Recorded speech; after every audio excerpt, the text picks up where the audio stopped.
All right. I'm getting the zone here. Permadeath.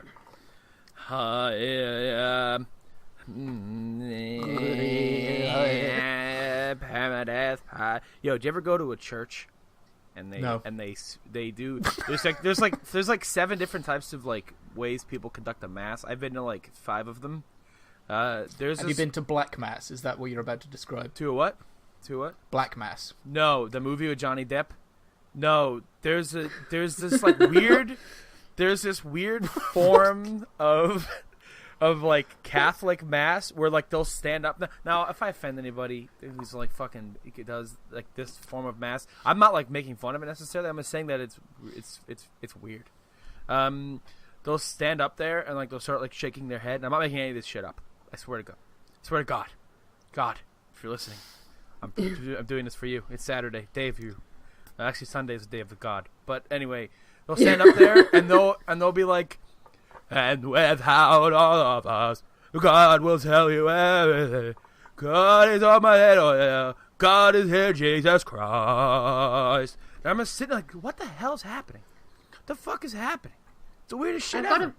I've got to be honest, I don't know much about Catholic Christianity because I was not raised Catholic. It's weird. So... You eat his body and drink his blood and shit. It's fucked up. Yeah, I've never been to mass, although like everyone last year at Christmas was like, we should go to like Christmas Eve mass, and I'm like, mass. why? Like, what's gonna happen at it? None of you are Catholic. I don't. Have you seen the Amazon review for communion wafers? No, wait. You can buy Christ on. You can buy his body on Amazon. So someone asked, "Are these vegan?" And the only reply was, "No, they're the flesh of Christ." You eat. That's amazing. Wow, you can buy. Now, I'm not gonna lie to you. Like that's like one of the when I've gone. I don't practice religion, but when I've gone for family things and stuff like that, communion is one of the best parts because I actually like the communion wafers. There's something weird about them. Like. You can buy them on Amazon. So. Like, you think about just snacking on them? Like, going to the movies, you bring your own candy, you bring a bunch of fucking Jesus wafers with you. I've been to one mass where they just, like, they, like, mix the two together. Like, okay, fuck it. Instead of making these people sip from Jesus' blood cup and eating his flesh, we're going to take a piece of Jesus' bread and dip it in this goblet of wine and then shove it in your mouth. Like, you don't even get to grab it. The priest just, like, shoves it in there. And it's the most disgusting, like, it's soggy wine bread. It's like, dude, Jesus wouldn't have wanted this. This is fucking disgusting. To be fair, so is everyone drinking from the same cup. That's pretty gross. I mean, yeah, it's one body, one soul at Jesus Christ's house. Well, you know, so, welcome to the Permadeath Jesus podcast. Christ's house. Welcome to the Permadeath podcast, everybody. I think that might be the most bizarre start we've ever had to a Episode podcast. Now I have to actually include it. And, oh, hell yeah. And it has to do about food. So, yeah, callback. You know, so. Call back to every episode. We're eating call back something. to episode 39. We're eating something 40. in there. Yeah, it's episode 40 this time. Sorry. It was a callback. So, last time we had Yokorama with us. Yokorama could not be here this time. We promise we will see him again. I'm going to make that promise. Also, we're a little bit late on this his one. behalf. A little bit late on this one. We've all been really busy and tired. And No, you know. everything's fine. We're not late at all. No, the last time we were supposed to record, remember. I ended up in urgent care because I needed some painkillers real bad. So that's why I wasn't here. Yeah. I don't know why you two weren't here, I was you just- scallywags. I was just I had to work. Bill suddenly got extra work to Tired. do. And yeah. It's been a crazy last, like, 2 weeks, like, the leading up to when they're recording. And so it all worked out, though, because we're all here now. Yeah, and except I'm not doped up on painkillers anymore, so I'm actually like coherent. So that's Doped great. up on Christ. That's what I'm doped up on. Easter was last week. Christ is my high. I saw him again. He was Yeah, back. we're all on that religion high after Easter. Mm-hmm. Yeah, Jesus comes back for a day, and then he goes back home. Yep. You got tons of fans, Jesus. You know, I'll be stick around for a little bit. I'll be back for Christmas. You know, Easter Monday. I don't know the whole Easter Monday, as far as I'm aware, is just a bank holiday. It's not like a religious thing. So Jesus, he went home already at that point. Okay, so he's not like, oh, I'll stay over Sunday night. Maybe get some breakfast. On Easter Monday. Now he just goes home. This podcast about video games. I was in Manchester on Easter Monday, and I was like, I'm gonna do some shopping before I go back. Everywhere was closed, so I was like, yeah. I wanted to, we were disappointed. Look in game, because I forgot my Switch charger when I went to Manchester, so I wanted to see if I could buy one of those, but game was shut as hell. So, damn. I am not sad that we are on the other side of Easter weekend. I was disappointed that Easter eggs hadn't been reduced yet. They still haven't. I went in to Morrison's on Easter Monday thinking, I'm going to get some cheap Easter eggs. It's going to be great. I'm going to overdose on chocolate. They were all gone. No. There were none left. Oh, really? Yeah. And of course now we live in a sugar tax world. Yeah, if you don't know, that's the biggest news from the UK. Aside from, actually, there's relative gaming news to they're taxing your sugar? Mm-hmm. Sugar drinks. Yeah.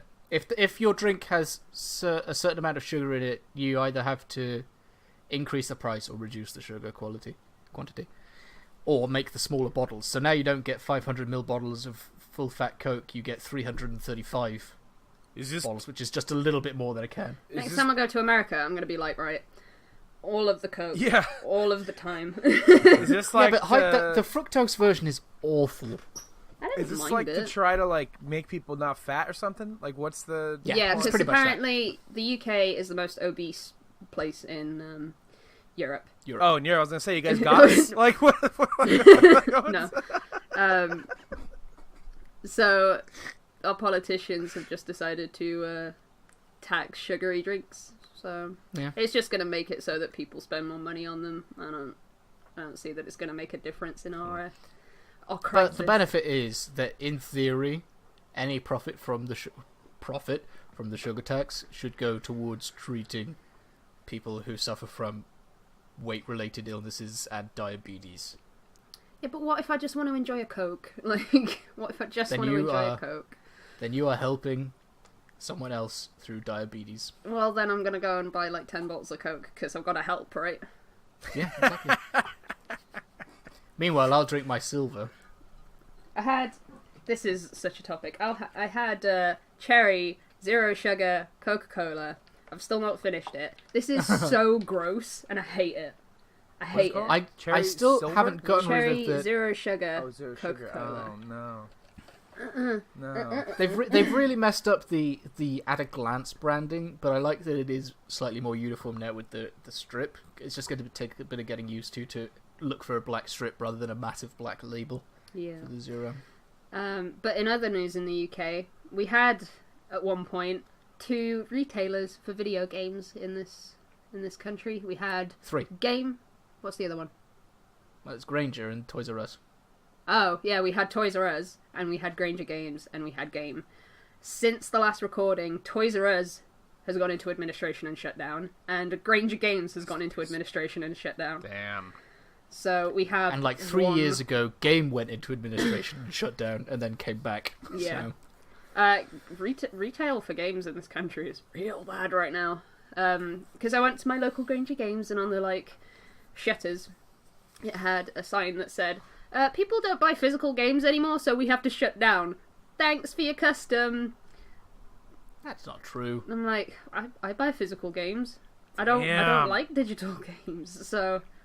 Yeah, we lost Toys R Us. I think America lost Toys R Us as well, actually. Yeah, everyone was real sad about it. I'm so mad I didn't get to go to, the clearance. I mean, I wasn't going to buy anything, but I like to check out clearance sales for stuff. They had some cheap gaming stuff. Yeah, maybe I can get something cool, but I didn't get a chance to go. Even mostly just to walk around, because I spent a lot of time at Toys R Us as a kid, during the Pokemon card era.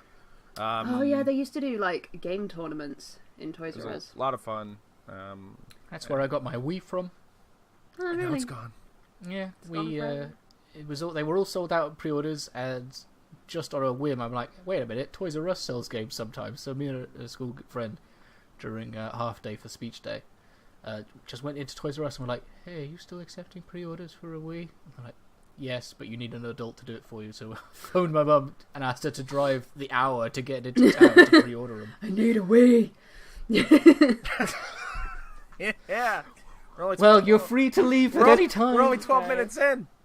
We're only 12 minutes Right, in. I've got so many drinks. I've got that Coke, I've got my coffee, I've got my tankard of Vimto, and I've got a bottle of water on the floor, so I'm probably going to leave at some point. But yeah, I just wanted to say, UK is not doing well in video games, in physical sales of video games. Seeing like brick and mortar stores like that go down is always kind of sad because like while I think for a lot of like the majority, a lot of people are moving digital. I do both. I prefer physical, always will, and I continue to prefer physical mostly because like Best Buy here does a really good thing with their GCU service where you get like 20% off all new game purchases, which is awesome. So like I won't ever not buy physical unless like I'm game sharing with my dad, but it's sad to see like institutions like that go down, and a lot of times, I mean in Toys R Us's case, Toys R Us just fucked up and they fucked themselves. Though like they blame the millennials a bit there, but like, you know, that's what yeah, that's they did. What like, oh, kids ain't buying toys. Like, man, you guys just kind of did a lot of dumb shit, you know. Meanwhile, I'm surrounded by like so many Japanese toys.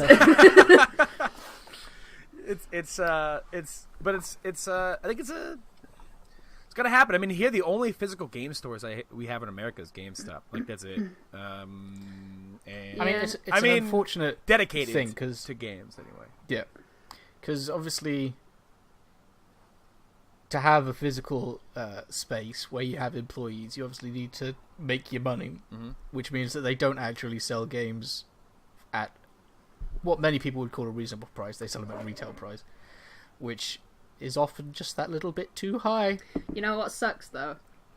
I was this close the last time I went into Granger Games before it shut down. I didn't know it was going to close down, or I would have bought it. I was this close to buying a copy of The Last Guardian for 16 quid, and I didn't do it. Rest in peace, Last Guardian purchase. I can't do it now. Someone got it though. Somebody got it. Wherever their stock went, I don't know. Speaking of Last Guardian, an okay transition here. I choked. Since the last time we recorded, in between, I mean, it's been a lot of time. It doesn't seem as impressive anymore.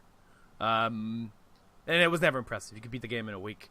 I beat Shadow of the Colossus. I borrowed it from a friend, and I play Shadow of the Colossus because I was curious, about it for my entire life. Never played it. We all heard Ebbie's thoughts on it last time. I don't remember what my thoughts were. Were they generally positive, but sometimes not so good? Yes. Generally enjoyed it, but there's some jank moments that sort of pull you like out with from the it. camera and things like that.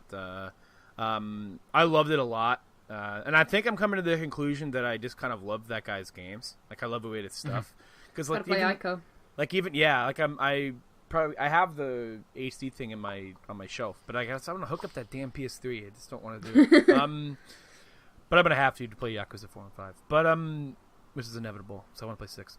I think I just really like this guy's style, and I think, excuse me, it's 6th season. And the problems in it, like there are, and I agree with Ebbie, like some of the camera stuff's a little fucking weird, and I found that. Like, if you just kind of let it do its thing, it kind of just stops wrestling you. Like, I feel like they tried to go for almost a fixed camera setup, but with giving you full control over it, which, like, creates these two frames of mind where it's like, I want to control this fucking camera, but the game's like, nah, you're not. And then you're just kind of like, okay, fine, fuck it, you do it then, you fucker. So you just kind of let it go, and then like it's like, oh, okay, I guess just don't give me control of it in certain moments. Then, if you don't want me to use it, I feel like I might have described it this way last time, but I feel like they're always going for sort of a cinematic look with Shadow of the Colossus, and sometimes what you want to do with the camera doesn't jive very well with that cinematic thing that they're going for. For sure. So maybe that's why it's just like constantly fighting you if you're trying to move the camera around to see something a bit better. Like if you're trying to be active with it, I think it's the game. Like, and it's a weird design decision because like everyone's gonna instinctively, as you're crawling on top of a big giant fucker, you're gonna want to move the camera around, and so it was a hard thing to come to terms with. Where like halfway through, I'm like, okay, you know what? If it's getting weird, I'm not gonna touch it, and I'm just gonna move and let it do its thing. But yeah, that game has some incredible highs, and I'm trying to, because it's been a while since I beat it at this point, but I kind of love the way that man makes his worlds. He does this thing with with his stories where like it's a weird case of I'm not going to really explain anything to you about this world or anything like that, you know, but you find out the things that you need to know as you're playing it. But even not 100%.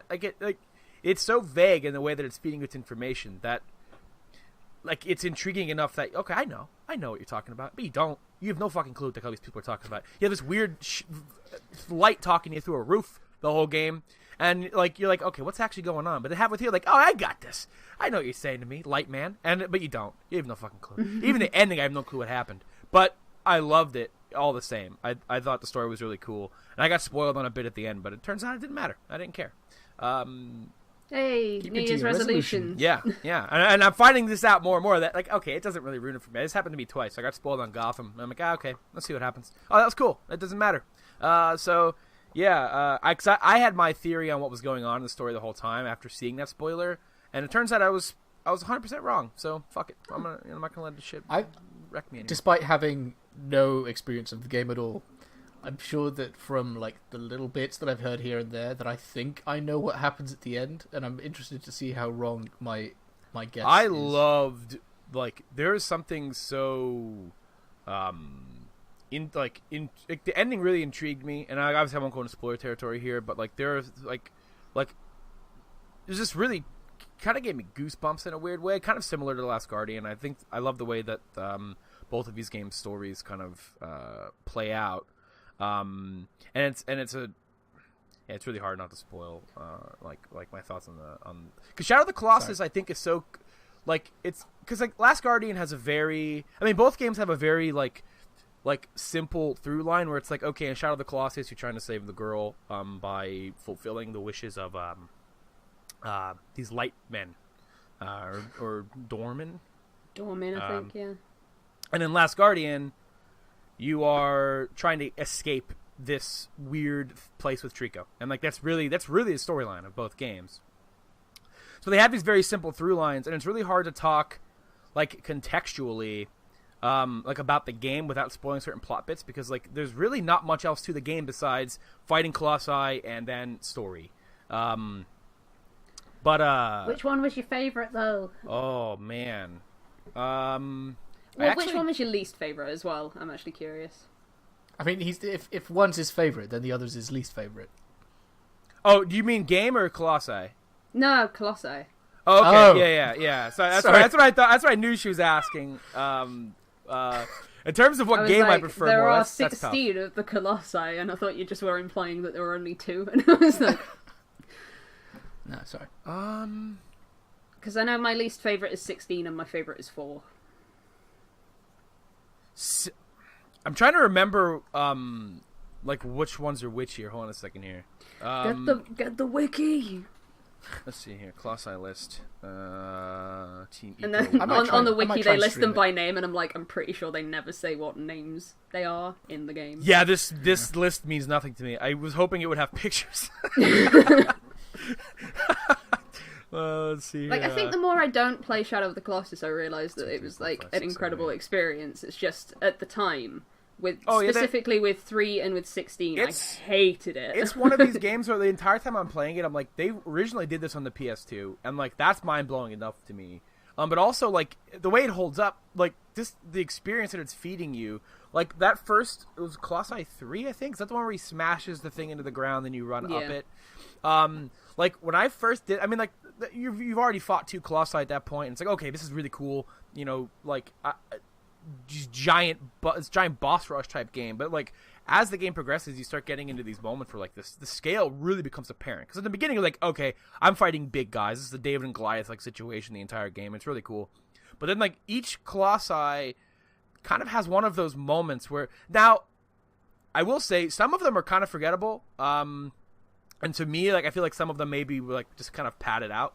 Like some of them were just so quick to me. Like, and I know, like, not every fight's supposed to be this 10-minute epic because there's 16 of them and all, and you know, some of them are just there, you know. But some of them they kind of feel like, okay, I got in there, and like, okay, I see how to do this really fast, and like he's kind of like, oh, okay, you know, bang, bang, bang, you stab his weak point, and you're out of there.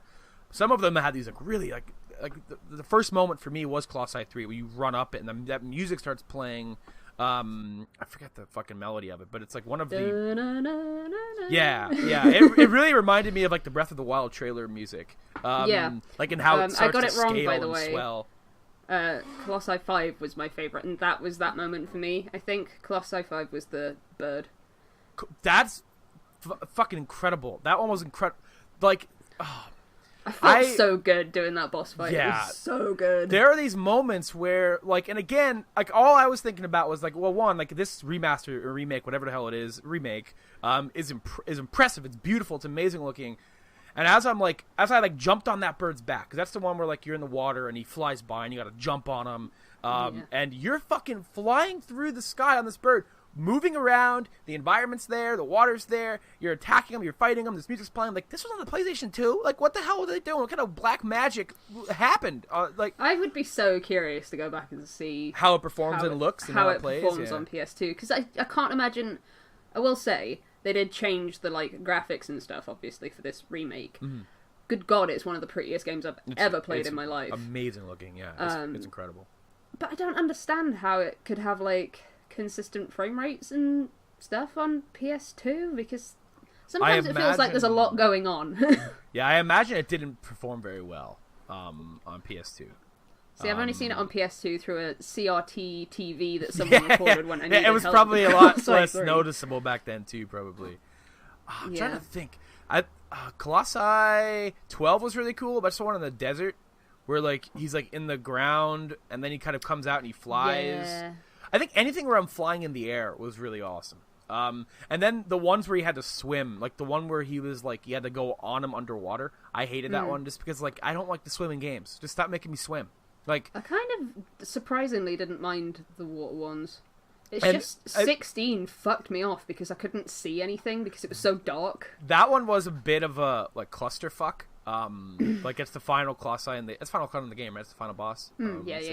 Yeah. That one kind of like was a clusterfuck. I love the scale of it's absolutely insane, but like I fell off of them like 19 times towards the top. You gotta start all over and again. Like when I hit the bottom, I'm just sitting there staring at it. I'm like, did I really just fucking do that? Did I really just fall off? I just spent 20 minutes climbing this son of a bitch. Did I really just fuck that up? I felt so betrayed. Yeah. I betrayed myself. You know, like And it doesn't matter if you like fall off the other colossi, cause like, you know, you can climb onto them relatively easy. You've got to climb all the way back up. It's a whole platforming figure out what you did wrong to get back up there. Yeah, then if you get back up there and you fuck it up again, you're like, oh come on. Because the reason I fucked it up the first time was because I had no idea what I was supposed to be doing. So on my way back up, I'm like grumbling to myself, going, oh fucking hell, I'm trying to figure out what it was that I was supposed to do. Got back up there, still couldn't figure it out. Dropped down again. I got addicted to like exploring the world. It's weird. It's a weird thing because it's like the world's totally empty. Like there's really nothing in there. There's fruit and there's lizards. Yeah, there's lizards in the fruit. I got really addicted to like finding the shrines and getting the sparkly tailed lizards and like increasing my stamina and health and all that stuff with the fruit. I wanna do the. I think you have to play the game through like 3 times, but there's a secret where you can go to the garden in the end credits. No shit. Yeah, but you have to play the game so many times to up your stamina so you can actually climb there. That's cool. That's really cool. That's also a lot of time. But also, actually not that much. Once you get it down to a science, you can kind of probably speedrun those colossi fairly quick. Yeah. I think I intend to, like, not now, obviously, because I'm going to lend the game to Kinross, but at some point in the future, go back and play it through a couple more times, see if I can, like, get that achievement for doing it on hard mode in under 5 hours or whatever it is.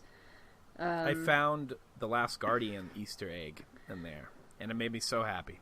The little barrel thing. Yeah, those are things you feed Trico in Last Guardian. Maybe it was always in there, but maybe no, I found it by accident. Because that's my other like little like nitpick with the game is sometimes like trying to fucking find a colossi takes me forever, and that's like where most of your playtime comes from. Is like, okay, let me hold my sword up to the sun, and it's pointing this way. So I start going that way, and I think I'm going the right way. And as I'm getting closer and closer and closer, the line will just whoop, flip around and face the other direction, and I'm like, God, fucking Christ. And Did you find all of the coins though? Because they added in those fucking collectible I don't coins. think I ever There's like found 90 of them. I don't think I ever found one damn coin. I think you get a sword that I don't know what it does. Yeah, the rewards a sword. I actually know what it does. Let me look it up. Sword. I feel like it drains something, but it makes you stronger. Drains your stamina. If it drains your stamina, it's literally unusable. Sword of Dorman. It looks badass. It increases his damage output, but reduces health regeneration. So you could kill. So if you're good at not getting hit, you can kill things faster. I'm not good at that. I'm good at that with certain ones. Not good at it with all of them. Like the first, maybe not the first two. The first one I can do without getting hit. Because the other one's it's like a Stampy Turtle thing. There's a point where you can go back to where you fought. I did it by accident because I thought I was going the right way, and I thought, oh man, this is part of the story. You could see the first colossi you fought, and he's all covered in grass and shit, and yeah, I noticed that when I was going over the beach where you fight the second colossi. I was like, oh damn, it's still down there. That's cool, but I'm sure they all just sit there. Yeah, and you can, if you go up to them, you can refight the colossi. Oh, okay. If you want to. For a better time. Though a lot of them, I'd be like, no, I don't want to do that. Please leave me alone. But yeah, I like Shadow of the Colossus a lot, and I'm glad that you liked it. Oh, I remember now. You said it was a while ago. You're like, oh damn, I got spoiled on Shadow of the Colossus, and then you told me what the spoiler was, and I'm like, oh, well. I mean, it's not. That's out. It's not it's correct. one of those spoilers where yeah, it's not. When I saw that spoiler, I didn't know exactly what it meant because I read it and I'm like, oh, okay. I guess I probably could have seen that coming. But then once you see it happen, it's like, okay, it's not actually what I expected the spoiler to be. Kind of technically happened, but you can kind of pick up on that as soon as you kill the first colossi and you see what's kind of happening every time you fight one. So did you check his model in between fighting the colossi? No. Does it start to change? Oh, changes. Very cool. That's a really cool detail. Yeah, awesome. I definitely want to replay it then, and just to experience some of them, even select fights again. To kind of get back in there. But I remember I said to you, yeah, but there's more to it than that when you were talking about the spoiler. Yeah, there's a lot more to it. Because I was trying not to be no, it happens this way, and then just actually drop the spoiler. That entire final sequence I thought was really well done. I think it lasted for fucking ages. I thought, oh, I'm done. I'll be done in 10 minutes. It lasted for ages. They personaed us. So long. They personaed us there. Yeah. But I was like, the way I haven't played Eco. So I don't know how he wraps up all of his games, but I just kind of there's this really nice sense of finality with Colossus and Last Guardian, and I'm looking forward to hearing once you guys eventually play Last Guardian, what you think of it. Because I would be playing it if I'd bought that copy from the game shop that shut down. Because I love. It's hard for me to pick which one I think which one I like more. I think Shadow of the Colossus has these higher moment-to-moment highs, but overall, I think the connection you end up having in Last Guardian, I think, creates a bigger emotional response that kind of lingers with you afterwards. Because there's nothing really for me to get attached to in Shadow of the Colossus. It's more so aggro. Oh yeah. Yeah. Although that horse pissed me the fuck off. Just run, horse, please. Was there a technique to getting him to sprint? Press the button to make him sprint real fast. Timing to it, because I would be spamming it, and then sometimes he would just fucking stop running. It's okay, horse. You know what? That's probably the rhythm. That's what you probably got to get it into. I don't remember. I've not played it in a bit, but good game. I enjoyed myself very much. I'm doing it on my legs. Wait. That was good.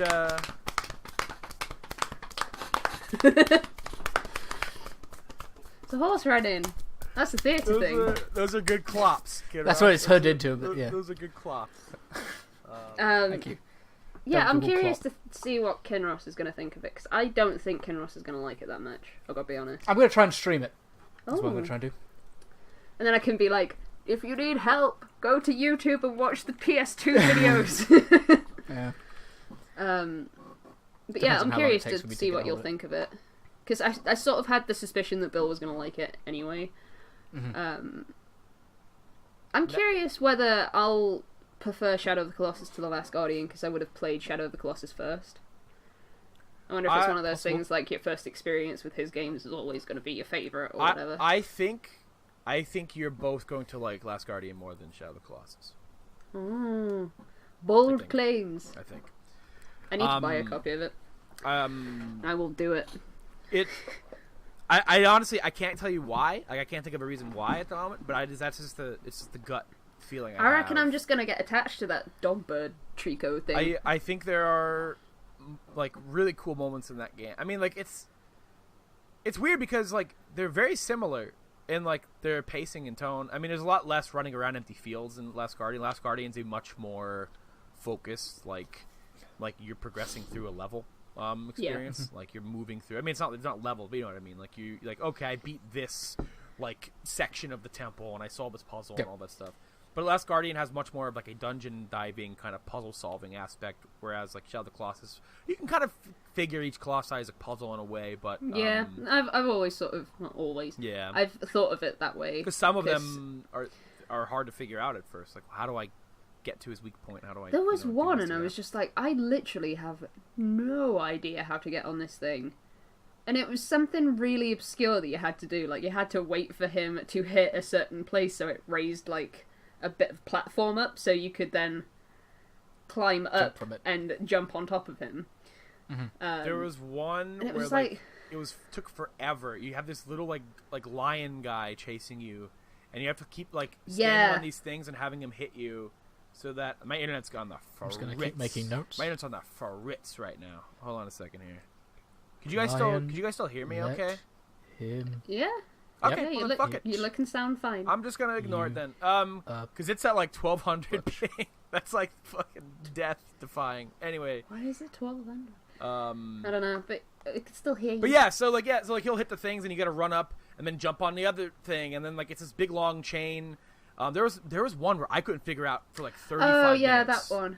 Where like you have to use like this, you have to like set a stick on fire or get a torch or like, knock this wood out of a bowl. Yeah, because they give you like really obscure hints on the bottom of the screen, like it is afraid of flame, and I'm like, I don't know what that means. Yeah, light. And like, I'll usually like just stand around waiting. You're just writing down all the solutions. Yeah. Oh, shit, my camera's gone out of focus. But yeah, I loved it. I'm looking forward to you all checking out Last Guardian. That's going to be fun.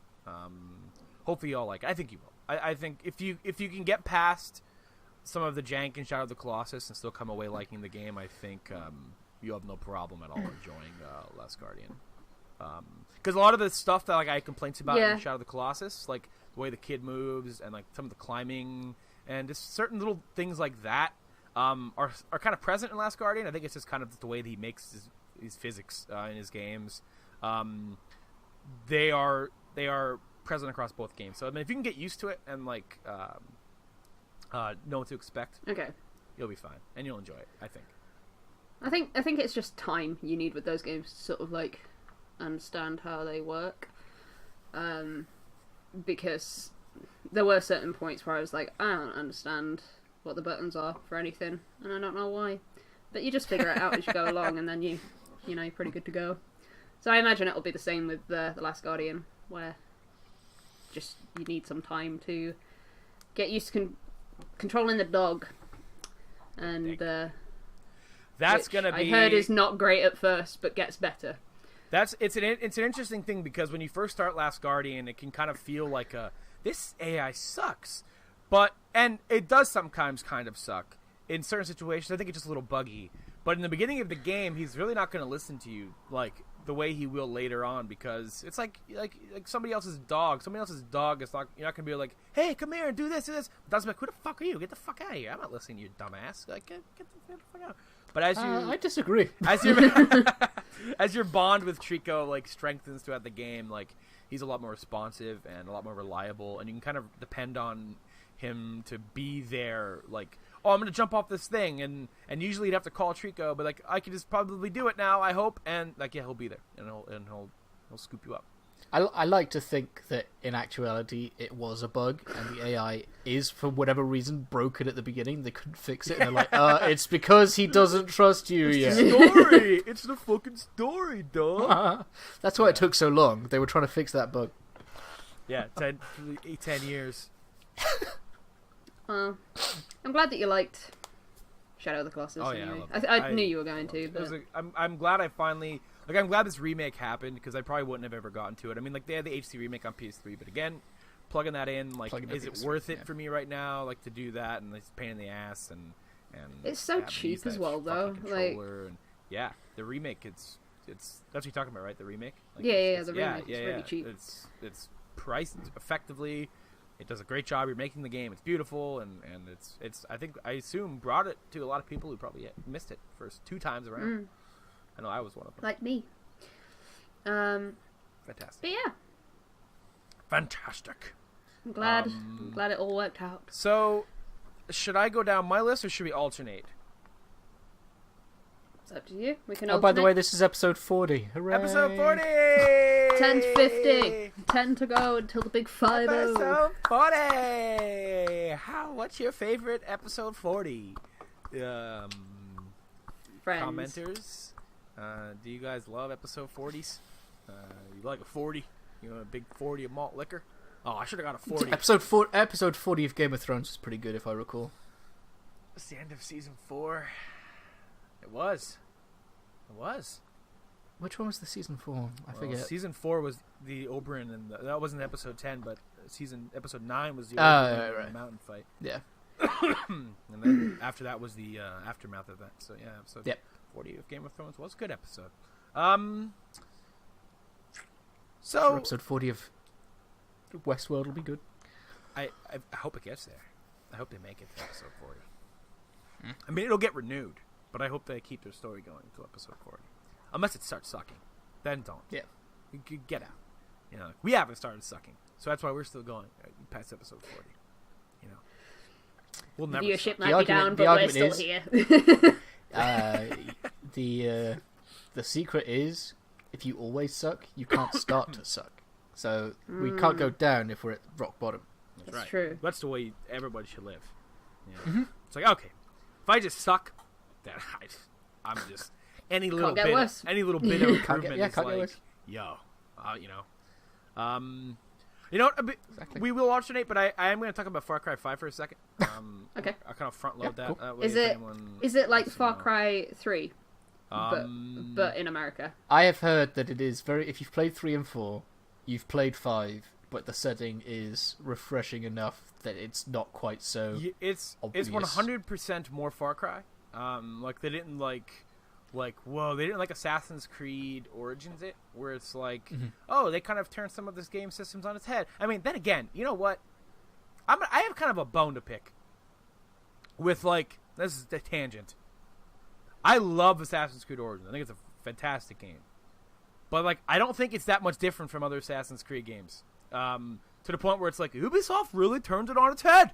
They really did it. I can't believe it. There's still towers. You still assassinate dudes. The world's still massive. There's still lots of icons. It's just they added loot and skill trees to it. That's really, like, the difference. It's in Egypt, and it's got chocobos. And, yeah, there's chocobos. Noctis, like, swords in there. And the side quests are a lot better. Odin's there somewhere. It is a lot more RPG structured in side quests and storytelling-wise. But, I mean, like, it's not... As you're playing it, you're like, I'm playing Assassin's Creed.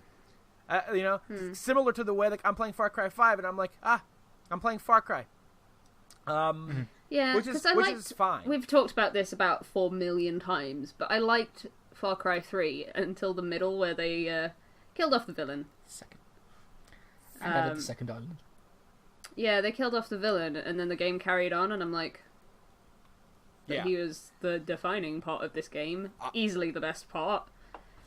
I loved Far Cry 3. Also, like that game was like my first foray into like really deep diving into like the way that open world games would kind of go. Like the way Ubisoft kind of took it from that point on for the most part. Like and a lot of games started emulating that. I mean, I was going to say Far Cry 3 was like this great trailblazer, but like as far back as I could remember, that was one of the first games I played like that, where the map was just full of fucking shit, and like it was like a giant checklist, and I loved it. I was like, holy shit, this is awesome. It's an FPS. Was that around the same time as Just Cause 2?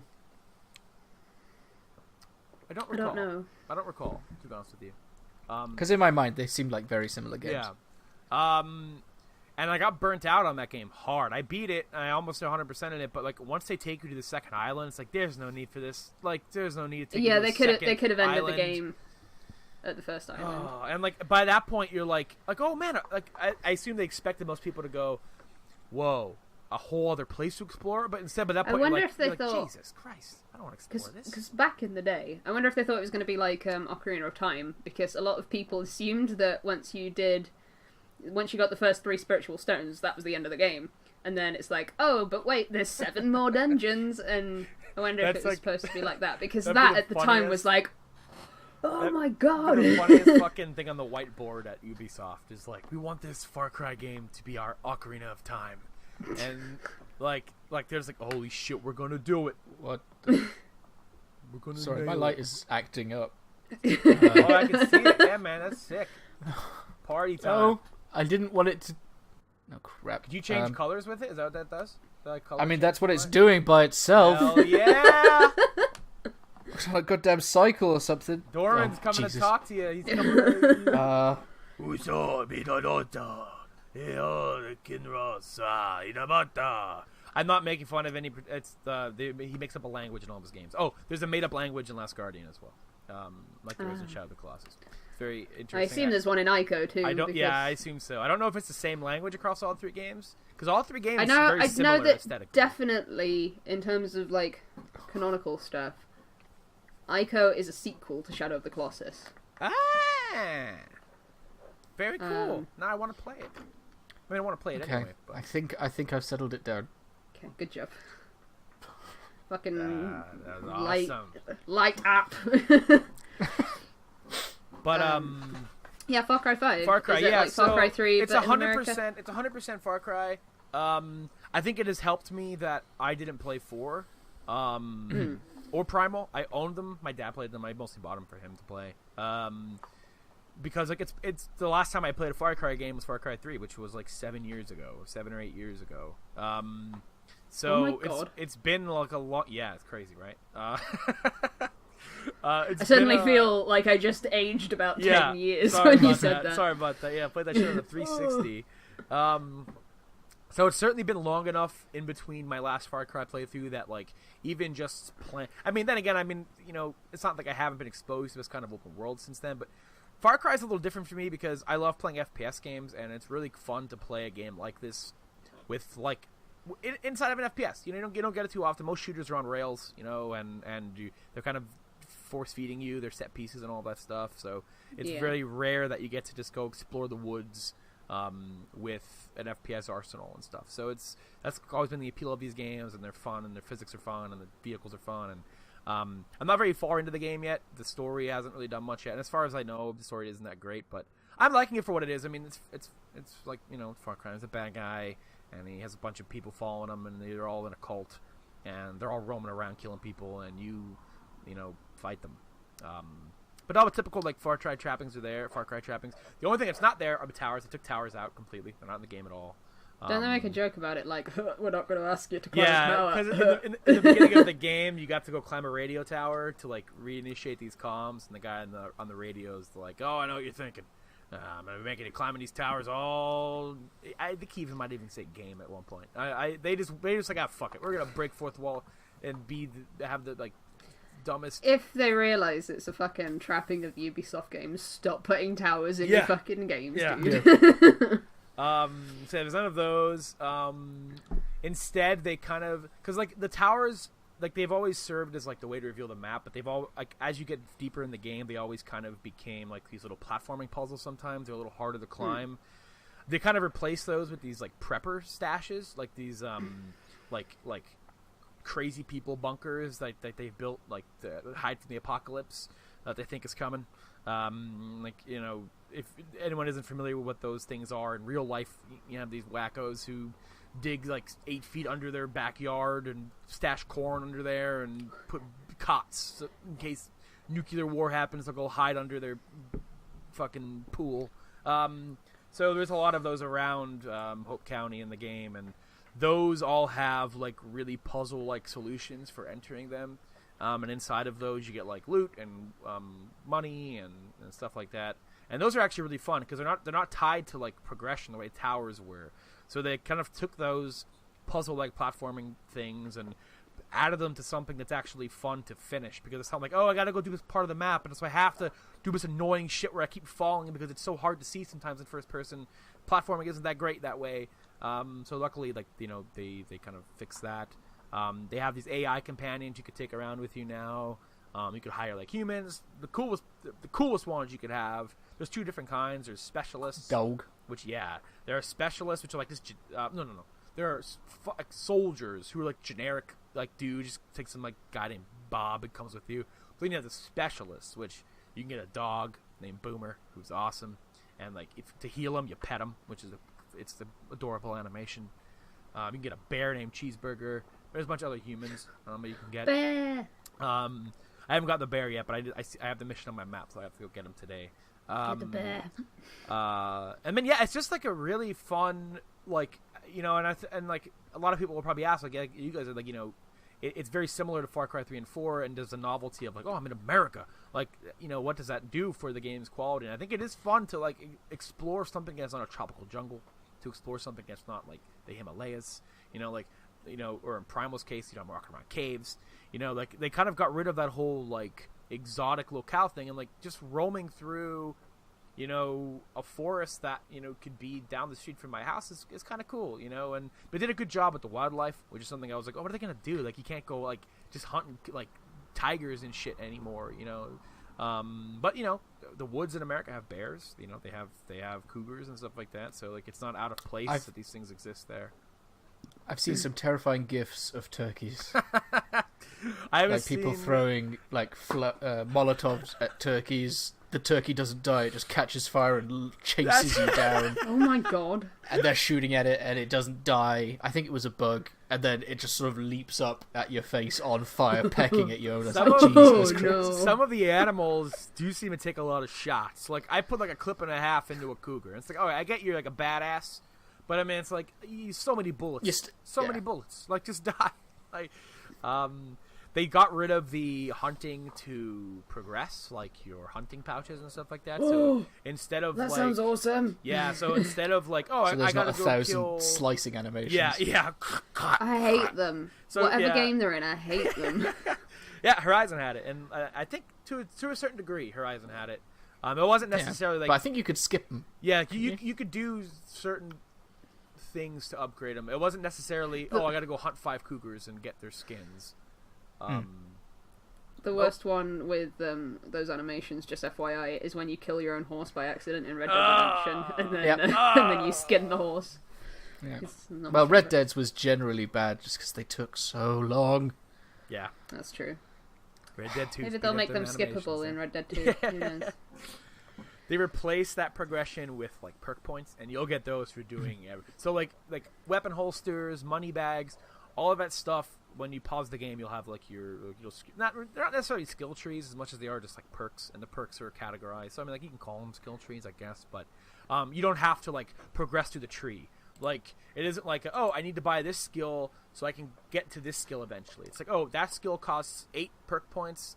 If I save up 8, I can just go buy that one immediately. So it's like, my god! So if I want to, really because the weapon holster stuff they cost a little more points, like 3 points or whatever for the first weapon holster upgrade, and you get these perk points for doing like, there's an entire challenge log, but beyond that, like, you'll find perk points inside of the prepper stashes. You'll find them for beating missions. You'll get them for hunting, like hunt 3 cougars. You'll get like 3 perk points for that, but like, you don't have to like do anything specific to get them. Like, you'll just amass them as you're playing, and like as you're playing, I have like 15 perk points. I didn't even realize it. Let me go ahead and buy a weapon holster. Let me buy a thing that hold more ammo. Blah blah blah blah. All the typical that sounds upgrades amazing. that are in Far Cry. Yeah. So considering I've just been playing Fire Emblem Warriors like non-stop this past week, and they're like crests or whatever. I assume it's the same in a normal Warriors game where you have to unlock this to do this, and then it unlocks another thing that's off of that, and you're like, oh, I'm never going to upgrade this character to his full potential. Yeah, they don't like force you down a tunnel that way, and it's nice because you don't have to like specialize in anything. Like, it's really kind of free flowing, which is a nice change over. Like, when I say it's like Far Cry 3 and 4, like it is the same like general structure, but they changed enough about certain things to where it's like it is like refreshing to jump into this one after only playing 3, and like some of the things I hated in 3, like they fixed a lot of that, and while it is still the same game for the most part, it's honestly a blast to play. Like, there are some really fun missions in the game. Tonally, it's a little strange. The main story is very serious, and and they've kind of been saying that from the get go. Like, this is going to be a serious story, but then like you'll go from a story mission where you're seeing this really dark shit, and then as soon as you leave that, you go do a side mission, and like let's go blow some shit up, and it's like, all right, this went from like Halo to Borderlands in like 10 seconds, but would you recommend it to someone like me who hasn't played Far Cry in a very long time? And yes, 100%. Would you recommend it to someone like me who hasn't played Far Cry?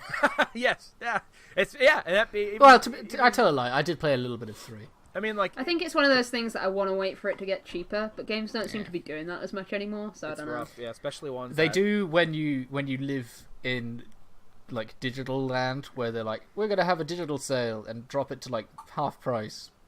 I just can't do it. I just can't do it. I can't fit any other fucking games on my PS4 because I've got 100 gigabytes of Final Fantasy 15 on there. Let's be real. Yeah. So it's about to get bigger. I want to talk about that. But not now. But yeah, I recommend Far Cry 5 a lot. It's as I get further in it, I'll see how I feel about it. But I mean, I'm taking it slow, and I'm not like eating it up like I gotta consume it all. Like, it's a nice game to take a nice slow pace. It's a good game to relax with. There is co-op. I haven't tried that out, and there is the Far Cry Arcade, which is a level editor. Now the cool thing about that is in the past, they had it so that you could make your own multiplayer maps and like put them online and people can play them, but nobody really gave a shit about playing like Team Deathmatch in Far Cry. Who gives a fuck? When there are so many other better options out there, like around the days of Far Cry 3 and all that, even like Far Cry like Predator or whatever it was that was on 360 before that. It was always cool, but they put the effort into making that, but nobody ever used it. So what they did with Far Cry Arcade is they have like multiplayer competitive modes. But they have like all of the assets from like every Far Cry game, assets from Assassin's Creed, assets from The Division, Watch Dogs. They have all these things that you could pull from, kind of like a Gary's model almost. Like, we just have this giant database of like everything Valve's ever made in Source Engine, whereas you have everything like Ubisoft's ever done. And you could make what a weird game to put it in. Yeah, and you could make like entire like missions, like entire levels, and like multiplayer maps and single player co-op maps and all these things. And like people are making like the PUBG map. People made like the beginning of Resident Evil 2, for example, like things like that. And like, you could place enemies and like set when they'll come, and like pathing and all these weird complicated things. And like there's a separate like progression attached to the arcade, and you can do a single player co-op competitive, and it's really neat. And like it's really cool to see it kind of come into that. And it's something they didn't really announce until like a month before the game came out, so like a lot of people didn't know they were working on it. And it's cool, and you could access it either through the main menu, or like if you could find arcade cabinets throughout the game world, and if somebody's playing it, they'll be like, oh, you see this game? You can make your own levels on it, and then you can go over there and shove them off and enter the arcade like that. And I haven't tried it out yet myself. Odd game to put it in, though. Yeah, I mean, it's the only Ubisoft game with any sort of content creator in it, though. I'm just surprised that they haven't gone, here's the Ubisoft content creator game. Pay $10 and you can make your own stuff. Do you have to pay for like different game packs? No, it's all in there. Yeah, it's everything that you could want to use just comes into the arcade. So how long till someone remakes like Watch Dogs in?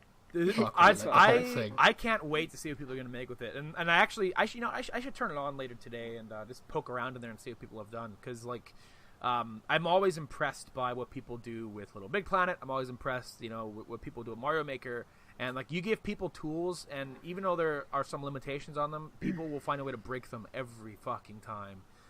So like, it's a really fun thing, especially like in an FPS. We've had platformer makers before, and getting to have this wacky co-op FPS experience and having a level creator in that, like, oh, that's fun, because the gunplay is really fun. It'd be cool to have like literally unlimited Far Cry like missions, and it'll be cool to see what people do. So that's something you're gonna burn yourself out. You're gonna not play another Far Cry until Far Cry 7. Yeah. I'm curious what they'll do. And then they'll make Far Cry 7 in the arcade. Yeah. It's the only game I have to buy now if I want to play Far Cry. It'll be in the arcade. But yeah, good game. I'm really happy with it so far. Good stuff. Let me delete Shadow of the Colossus off my list. I'm going to delete Far Cry off my list. I talked about it. Yeah, you did it. I'm interested. I'll wait until there's not a price drop, and then I'll not play it. I'll get into some more of my stuff later. After you guys talk for a bit. What the hell? It's the cave. That was a good hiccup, Kinross. I'm not gonna lie. Do you want to? It doesn't even echo on my waveform. I could talk about like 2 things very quickly that I played a little bit of. Okay. I played more of Mirror, Bill's favourite match 3 game that he wanted me to play more of. Oh yeah, you showed me that. Yeah. That game's not good. So I got past the first level. I thought that the story was going to be that you follow this one guy and his mission to apparently abuse and bang every monster girl in the world. Yep. But no, it's different guys every time. It's like little tiny little visual novels about tiny some little guy vignettes who wants to bang some monster girl. Yeah. So there was the Dark Elf.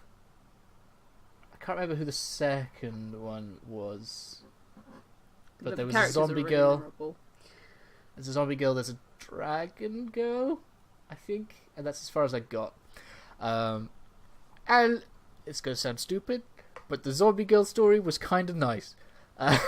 Did you get to the line that was like, I'm going to fuck the sluttiness out of you, or something like that? Oh, yes. I did hit... I think that was in level 2. Bill's just like, hello. I think that was level 2. Don't tell me that we don't need equal representation in video games. It turns out that there was like that the game was in early access and it's almost out. But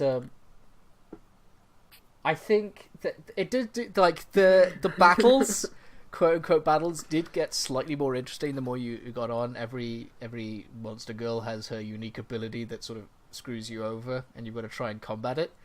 But Billy, generally, okay. generally the match 3 experience is kind of slow and dull. So I haven't played much more since. I think you should buy it, Bill. It's like $1. This is the best. If you're interested, there is not fan made, but there are de-censor options available to patch in yourself, but obviously not on Steam. You get rid of the terrifying rabbit man, who's like... That is the face he pulls to cover everything. I feel like I have to buy this now. You said it's $1? Okay, it's like $1. Because here's why I have to buy it. Okay, Kinross? Because this is why I'm laughing over here. Okay, if you're describing this game, like, you're really deep diving into the mechanics here, making it sound like an interesting game, but it's just like a booby game with match 3, yeah? Like that's yeah, with some honestly god awful writing. I gotta play it. The writing's not great. I'm gonna go on Steam right now. I'm gonna buy it. How much is it? How much is it? Is it $1? I don't know. Something like that. Briefly, can someone tell me what's happening in the perma chat? $1.99. The perma chat, because I can't switch to it.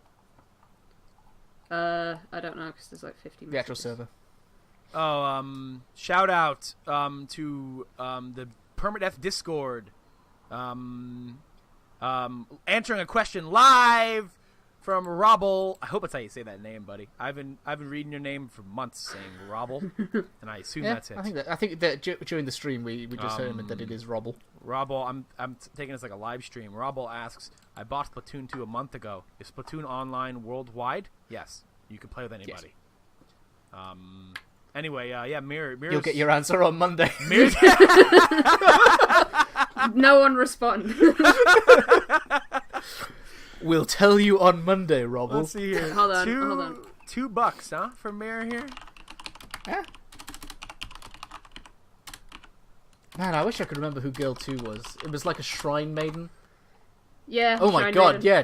The shrine... The end of that one was bloody weird. I don't remember it, because I was just, like, in a daze. Yeah, can I was playing that game. I think that's the one with the line.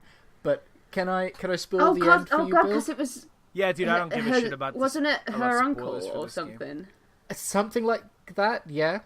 But he turned into some kind of tentacle crazy guy, and then it ends with the next scene has Guro elements in it. If you don't want to see this, skip on. And she has a crazy baby. What the hell? That game's changed. she has a crazy baby burst out of her stomach. Is this game streamable? Oh, nope. No. Like, No. It's not even censored enough that I could stream it? Nope. Fuck. It's probably going to end up on Twitch's banned list, if it's not already. Probably already is, honestly. Well, I'm very happy to hear about that update for Mirror. I think you should record a Let's Play of it and then just put together the best parts and censor it yourself. Yeah, that's to be not fair, a bad that would probably idea. be amazing if you did like a screen share and we could all be playing with you, Bill. Overwhelmingly positive on Steam. Yes, it is. This is the problem with games like this. It's hard to tell whether people are like genuinely like I am sure these as a game. reviews are joke As a game, reviews. it works. I just There think is that an element of Honeypop's a depth. better game. Like, just think. It does. Honeypop does feel more satisfying to play, but I like that they tried to do something different with like skills and abilities and Yeah, I potions and suppose. attack purchases and stuff. It just doesn't quite pull off properly. I just don't give a fuck. That's the problem. Yeah, but Bill, if you do decide to do a let's play in it, I'm down to play with you, to watch with you, and maybe narrate some of the stuff because some of the words I can say. Not all of them, though. Not all of them. Have you actually bought it? No, I didn't buy it yet. No. It's up You on gotta my wait for Steam. a sale. You gotta wait for that sale to hit. To save 20 I'll cents. buy it for 45 cents. I think I bought it for like 79p or something. It wasn't Yeah, very I expensive. think it was 79p. Um, But the other game that I briefly played and then put on hold to play on stream as well is I played some more Bloodborne. Because it was free on PS Plus. Because Maze told you the way. Yeah. Some of you may remember that the last time I played Bloodborne, I didn't get very far and got very angry because I spent 3 hours slapping a wolf to death and never quite managing it and then dying and then respawning and going to slap the wolf again. Now, it turns out that when you respawn the first time, as Maze pointed out to me, I thought it was weird that they made a point of showing you this church, but had you spawn right in front, facing the gravestone that sends you back to the place where you slapped the wolf to death. Turns out that if you turn like 20 degrees to your left, you'll see a stairway with skeleton bodies on it, and they offer you weapons. And then when you get the weapons, you kill the wolf in like one hit. Yeah, in the Hunter's Dream, yeah, you get to pick. What'd you pick, by the way? What weapon did you pick? I think the walking stick and a gun. All right. Yeah. Okay. See, a lot of people pick. But- pick the axe first. But the problem you picked the is gentleman's I didn't. weapon. Threaded cane. No, you're Beard in good. my mouth. I thought that by selecting it, it would auto-equip it. So actually, the first time that I went through after it, I'm trying to work out how to use this weapon, slapping the bloody wolf again. I'm like, no! I have a weapon! And then eventually I accidentally worked out how to do it. But, yeah, so I'm a little bit further in now. Now you could turn that weapon. Okay, much you could transform it. Did you know this about the weapons in Bloodborne? I don't know if he's looking intimidated or surprised. So when you have like your walking stick, it also becomes a whip. I can't pull out my walking stick. Except, like, the only time that I can pull out the walking stick is after I've used up all the ammo in my gun. Can't find any more ammo. And then suddenly my walking stick comes out and I'm whipping people with, like, a chain thing. Yeah, that's the transformed thing of the walking stick. It's the apparently to me the transformed version is the walking stick. It's the threaded cane. Yeah, it's like a single little blade, or you could transform it and it turns into a whip that has like more range. You can attack more enemies at a time. It doesn't do enough damage to hordes of pitchfork men, so that's where I'm stuck at the moment. Yeah, it's not as trying like to work out where I'm going. The sword form will do a little more single target damage, and then like when you turn it into the whip, it'll like do a little less, but spread across. Like you have a wider radius, but I will also stream. I'm waiting for Maze to get back from her trip. So she can to hold it. Laugh. She actually said it would be hilarious to watch you. Dude, let me know when that stream is, man. I'll be there. Probably next week. Bloodborne. Fuck yeah, Kinross. Oh, yeah, that's 2 of my games. Do I get to talk about a game now? Yes. I played Undertale for the first time. Ba ba ba ba. You should have waited for it to come out on Switch. If that game gets a physical copy on Switch, I'm gonna buy the fuck out of it. Because I have it on PC. It's just I went to Manchester to hang out with Cam, and if you don't know Cam, he is a huge fan of Undertale, and he's been telling me for like 2 years now, you should play Undertale, and he just got it on PS4, so he was like, come over and play Undertale, so I did. Yeah. Even though I've had it on PC for the longest time. As it turns out, I really fucking like Undertale. Like, what did you do? Pacifist really like General or... I did Pacifist True ending. I could never do a No Mercy run. Could never do a Genocide run because it would break my soul into pieces. But, Isn't that the lyrics to a song? I'm sorry. I know you hate me doing it, but break my soul into pieces. It's cut my life into pieces. Cut my life into last pieces. resort. Yeah, Damn it! It's Papa Roach. Suffocation. Bill knew what I was talking about. Yeah. Sorry. Well, I've lost my train of thought now. Undertale's you loved good. it. Your turn, Bill. You couldn't do the genocide. No, I couldn't. Because it would break your soul into pieces. Because glaring at you. No, I right, okay. First thought was, it's been too long, and I've missed the boat on Undertale. B, I'm gonna think it's really overrated. C, I don't know if I want to like put in the effort to finish it. Yeah, those are my thoughts. So A, yeah, I kind of did miss the hype train on it, but a good game is still a good game. Like, B, I don't think it's actually overrated. I just think the fan base is a bit crazy. Sorry if you are in it. I want to be. They're very Rick and Morty. And the game's actually really the game's actually really short as well. I think I took probably about 7 hours to do. I was gonna ask that. Yeah, how long does the playthrough take? 7-8 hours, something like that. To do the pacifist route, and then if you load up your game, you can go and do the true route, true end. And I went on a date with Papyrus, who's the skeleton. Didn't think I'd get attached to that guy, but boy did I. And you know... Is that the one where you end up in his room? Yes. Yeah. He's like, let's go into my room and do whatever it is that couples do in there. He's like, oh no. I don't He's going to bone you. I made that joke, and I don't think Cam realised how great the planet was. So have either of you played Undertale before? Yes. No. I think I talked about it here, and I was like, I don't think I like it. I own it. No. I think that I don't quite get why everyone likes it. Kinross, did you? No, I know you didn't gift that to me. I think Lou. I don't think you listen to the show anymore, Lou. But I'm pretty sure Lou gifted me Undertale because I think I talked about it on this fucking show that I want to play Undertale, and then I got a Steam gift. You will fucking love Undertale. Yeah, it's one of those Just things an FYI. where the only things I know about Undertale are that people really fucking love Undertale, and there's a song in that game that is one of the best video game songs I've ever heard in my life. Yeah. And I think you only get that song if you do the genocide run, I think. Yes. It's Megalovania. Megalovania. That song's fucking incredible. Like that track is amazing. Minor disagreement. I think there's a great song in the True Route. Cry.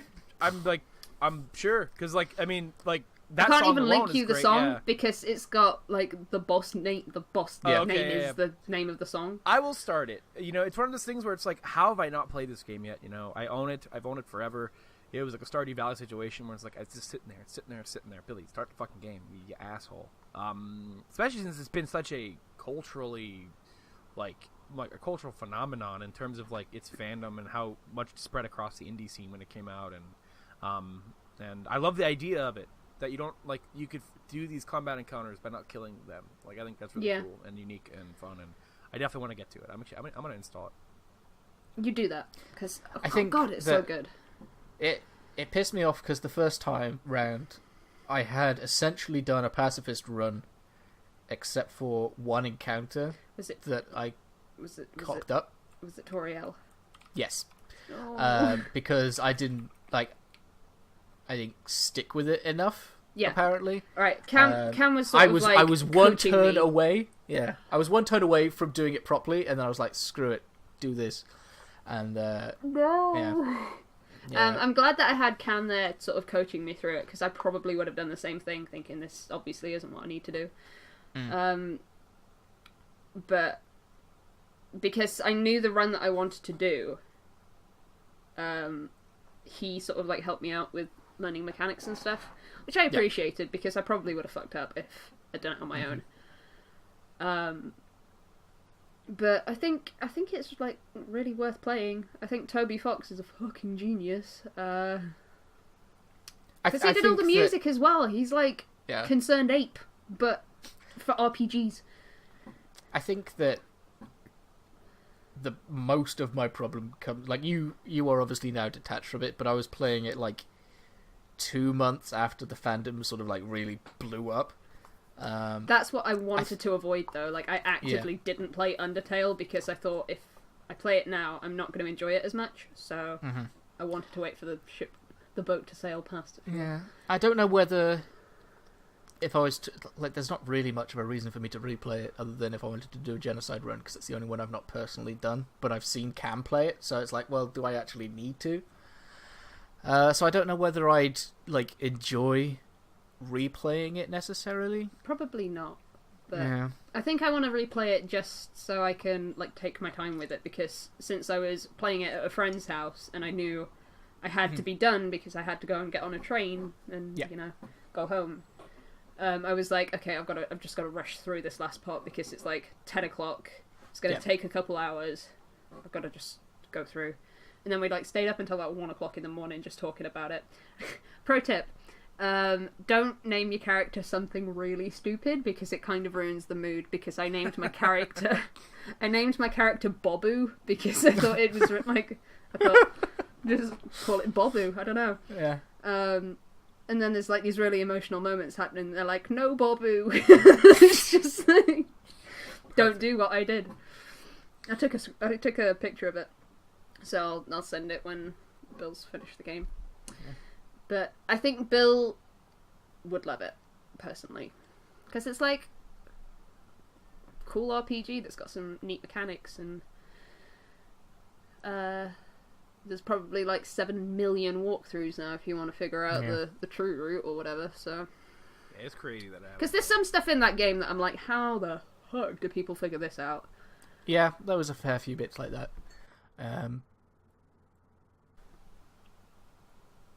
Sorry, I'm just looking at the store page. Sorry. Yeah, like those 73,000 overwhelmingly positive reviews that are pretty Overtale. Freaking wild. It's a great game. Like, I understand why people like it, and I'm really surprised how attached I was to the characters in the game as well. Because see, I didn't really care about any of them. You take that back. I sort of like Papyrus. I've seen so many. Papyrus is the best character, but I've seen so many videos that have been like, put Sans put Sans from Undertale in Super Smash Bros, and I'm like, no, don't do that. The final boss. Just, I don't understand how he would look in Smash. Question number 1. I like Game & Watch. Yeah, I guess like Game & Watch, but Bullet Helly, I don't know. Oh yeah, related. Smash got announced for the Switch. Hooray! Inklings are going to be in it. Inklings are in it. One of the Yay! most terrifying looking announcements. I know, right? Leo, everyone's like, yes, yes. And I'm like, this fucking Inkling's gonna die. Like, Look at this amazing cinematic with an Inkling in it. This is like on the level of Smash announcement. That's kind of weird. They were Turns like horror eye flame. They were having so much fun together, running around. And then the apocalypse happened. And then, like, Yeah. the sun gets eclipsed by Mario. And then Mario and his friends are just standing, looking at him like, you're gonna fucking die. And it's like, holy shit. In front of, like, an inferno. Like, you can hear the flame over the music. Yeah, it's terrifying. But awesome Point, announcement, though. Really cool, real. Breath of the Wild Link. Yeah! I really want them to, like, redo his moveset so it's more Breath of the Wildy, so you can have, like, your B moves be like Rivali's Gale and stuff. I don't want to say I want them to have an infinite number of I want the costume to be the Gerudo costume, the naked costume, the tunic costume, and the ancient armor. Speaking of which, I want them to change Mario's costumes to be Mario's outfits from Mario Odyssey. Instead of being like colour swaps and stuff. Yeah. That would be so cool. I think. But which ones? Oh, Poncho, obviously. Yeah. It would be cool if they could let you actually choose your top, middle, and bottom, and it's actually all of the stuff. That would be cool. But I think they're going to change Mario, so instead of having Flood, he has Cappy. I was just going to say, do they give him a Cappy move? Yeah, for sure. 100% give him Cappy. Like, I don't think Flood's been relevant forever, so... He's not been relevant for a really long time, so I wouldn't mind if they took him out and replaced him with Cappy. I might actually play Mario now and again if that was the case. And I need to finish Xenoblade 2 before that game comes out, because they are definitely going to spoil Xenoblade 2 somehow, because they spoiled the original Xenoblade Chronicles in Smash for Damn, did they really do that? Yeah. What the fuck? In a trophy description? Or trophy name? No, it was just a trophy. I was like, oh, so that happens, I guess. I was not happy. But in trophy descriptions especially, they're like really bad for spoiling stuff. And I don't want to spoil another Xenoblade for myself by playing Smash Bros. So I think you got some time. You got some time. I think it's going to launch at the same-ish time as the online service. Probably. What, September, October sort of time. Because then that's their holiday game as well. Like, yeah, that works out pretty well, I'd say.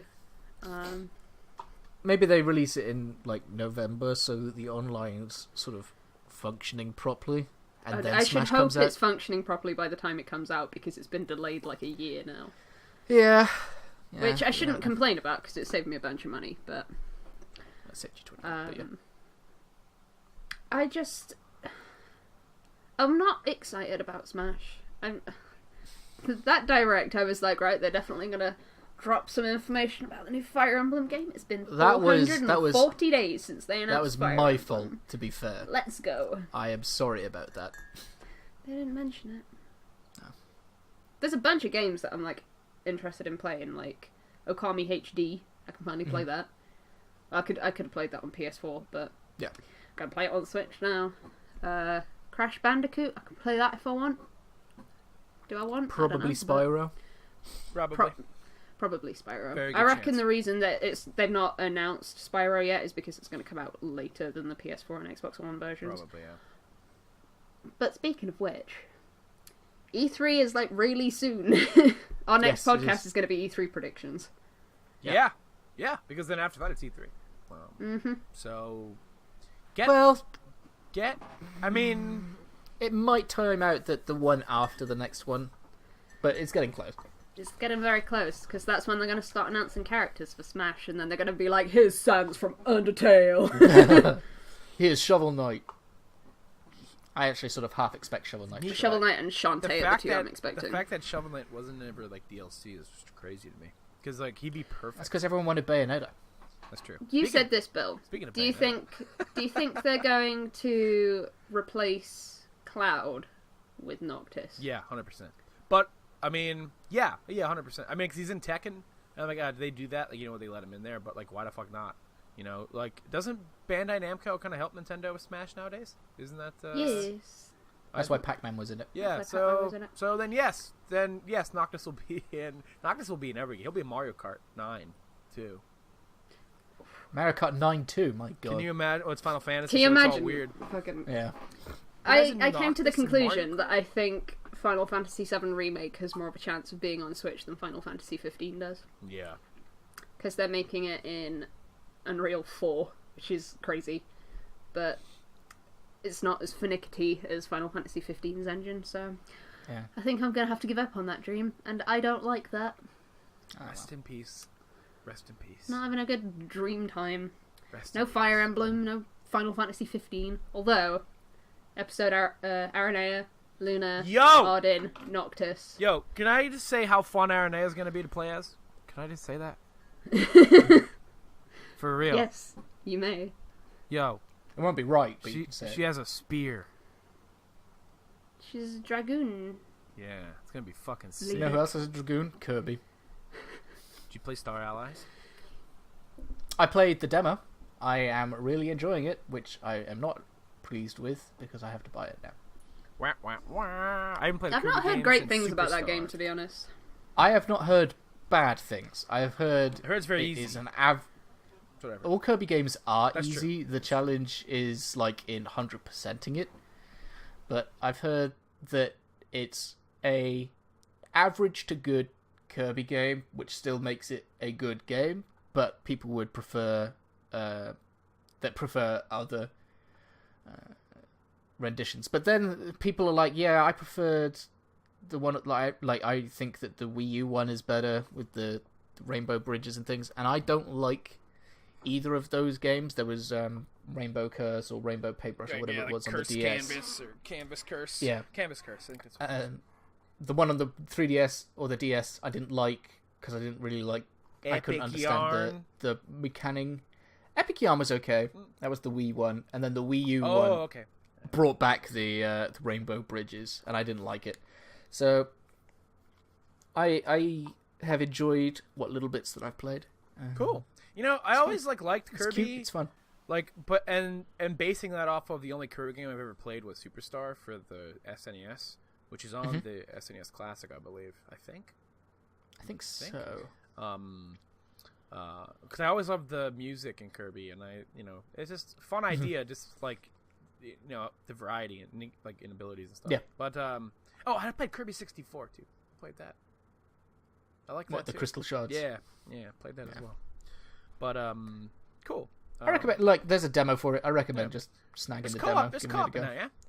Could you do split Joy-Con co-op with that game? Yes. Oh, maybe. I think that pretty much every Nintendo game that has they'd be co-op dumb. is They'd be dumb not to set that up that way. Yeah. Cool.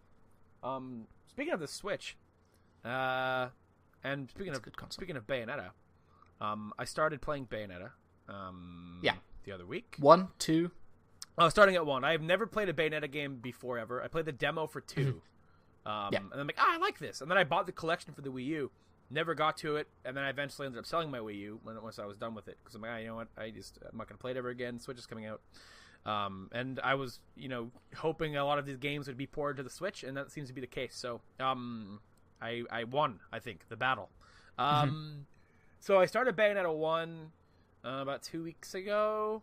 But having a really good time with it. I hear Bayonetta 2 is like significantly better than 1.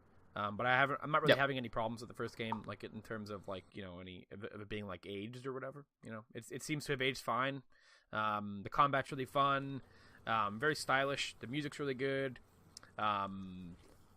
It's not much to really say about it besides like it's just fun to play. Very infuriating to play. I've wanted to smash my Switch off my knee several times. I won't do that.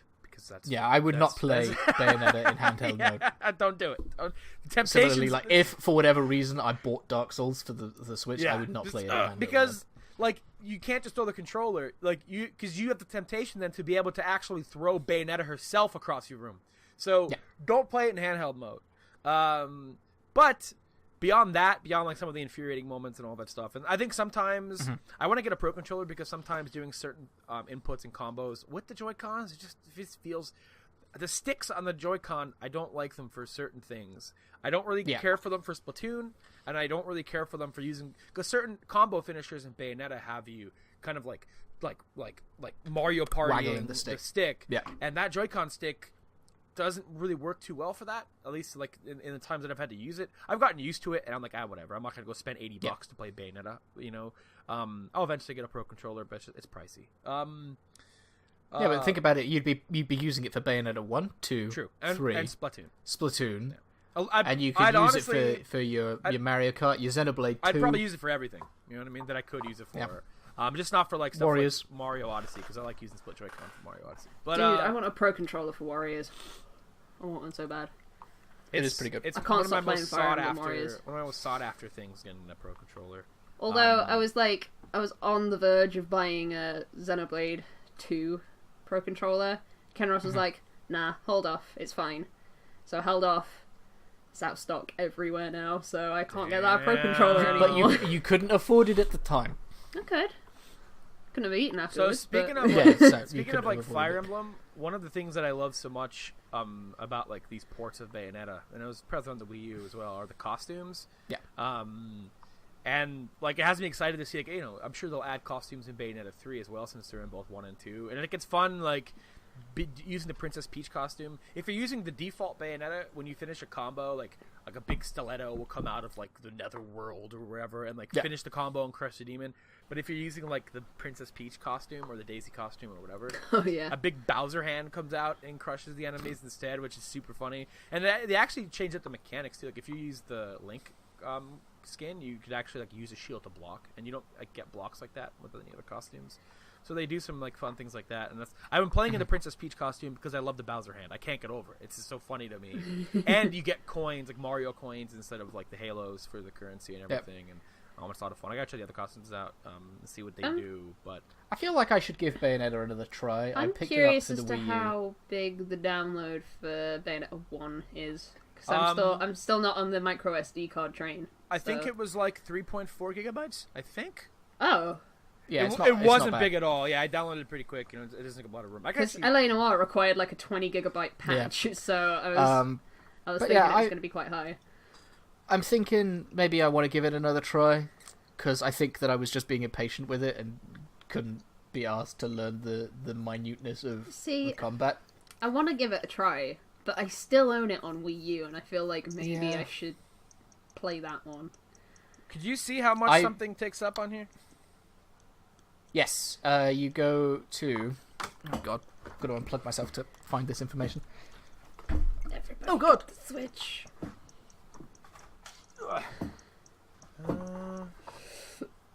This is good educational information for listeners at home too. So I don't feel bad for taking up time doing this. At this point, Bill's probably already found it. I can't. You already found it? I literally can't find it. I can't. I feel like an idiot. So it'll be system settings. Okay. Data management. Where the fuck is that? I'm dumb, dude. Don't ignore me. I found it. Okay, so found data management. You go to software, and then it lists all of the software. So LA Noire takes up 13 gigs for me. So fully installed, Bayonetta 1 is 8.5 gigabytes. Oh, I'm gonna have to get a micro SD card. I have a feeling the download wasn't that big. I think it just unpacked that. I assume that's how it worked. It's just because I don't know why, but I'm just like, I want to hold off on that micro SD card for as long as I possibly can. But I ended up having to delete LA Noire because I could not fit the DLC for Fire Emblem Warriors on my Switch with it there. Yeah. Maybe I should have deleted Ukulele. Maybe.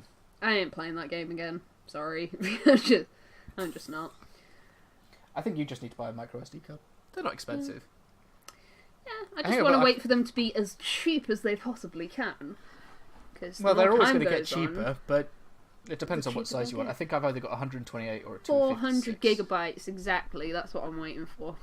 Well, unfortunately, they're not going to come in that size. It'll be 256, 512. No, I want 400. No more, no less. Speaking of no more, can we talk about No More Heroes for a sec? Yeah. Can we just... Right, I've shown both of you footage. I'm so scared. I'm so scared because I think No More Heroes is in a weird position because the games got released like 10 years ago. There's only like a certain number of fans that it got. Like, it didn't sell millions. It sold like 100,000 or something like that. It wasn't a best-selling game or whatever. Mm-hmm. I'm scared that no one is going to be interested in Travis Strikes Again because it looks fucking weird. It's an interesting... Oh, sorry, I'm interrupting you. Go ahead. No, I think they're banking on Travis Strikes Again doing well in order to make No More Heroes 3, and I don't think Travis Strikes Again is going to do very well. It's an interesting situation where, like, I look at it kind of like a similar trajectory to, like, Nier. And you have, like, Nier 1, and the Drakengard games for that matter, because they're all very connected. These very niche, like, they have their own dedicated audience. You know, people love that director. You know, like, a lot of parallels drawn between Yoko Taro and Suda 51. Like, you know, like, they have the same stigma about them and their games and, like, their relevance and all that stuff. And they're so similar. And, like, we saw what happened with Square Enix and Nier Automata. And what they did with that game, like, nothing short of, like, wow. Like, they made a game that is still very niche. Like, Nier Automata is not something accessible, like, oh, I'm playing, you know, and this isn't an insult to this particular game, because obviously we all love it. But you look at what they did with Final Fantasy 15, and like they made it like, so, you know, anybody can kind of get in here. You know what I mean? It's not some super complicated thing. Nier Automata was like, fuck it. You know, you got like 19 paths and you got robot ass and philosophy, and you know, it's like this game's weird, but it sold so well because they allowed them to kind of do what they wanted to do, and they made a game that's similar to Nier. Then you have like the No More Heroes situation where it's like No More Heroes 1 and 2 again. Like you said, Ebbie, they didn't like sell super great. You know, they weren't like these knockout successes, but they have their fans. They have their.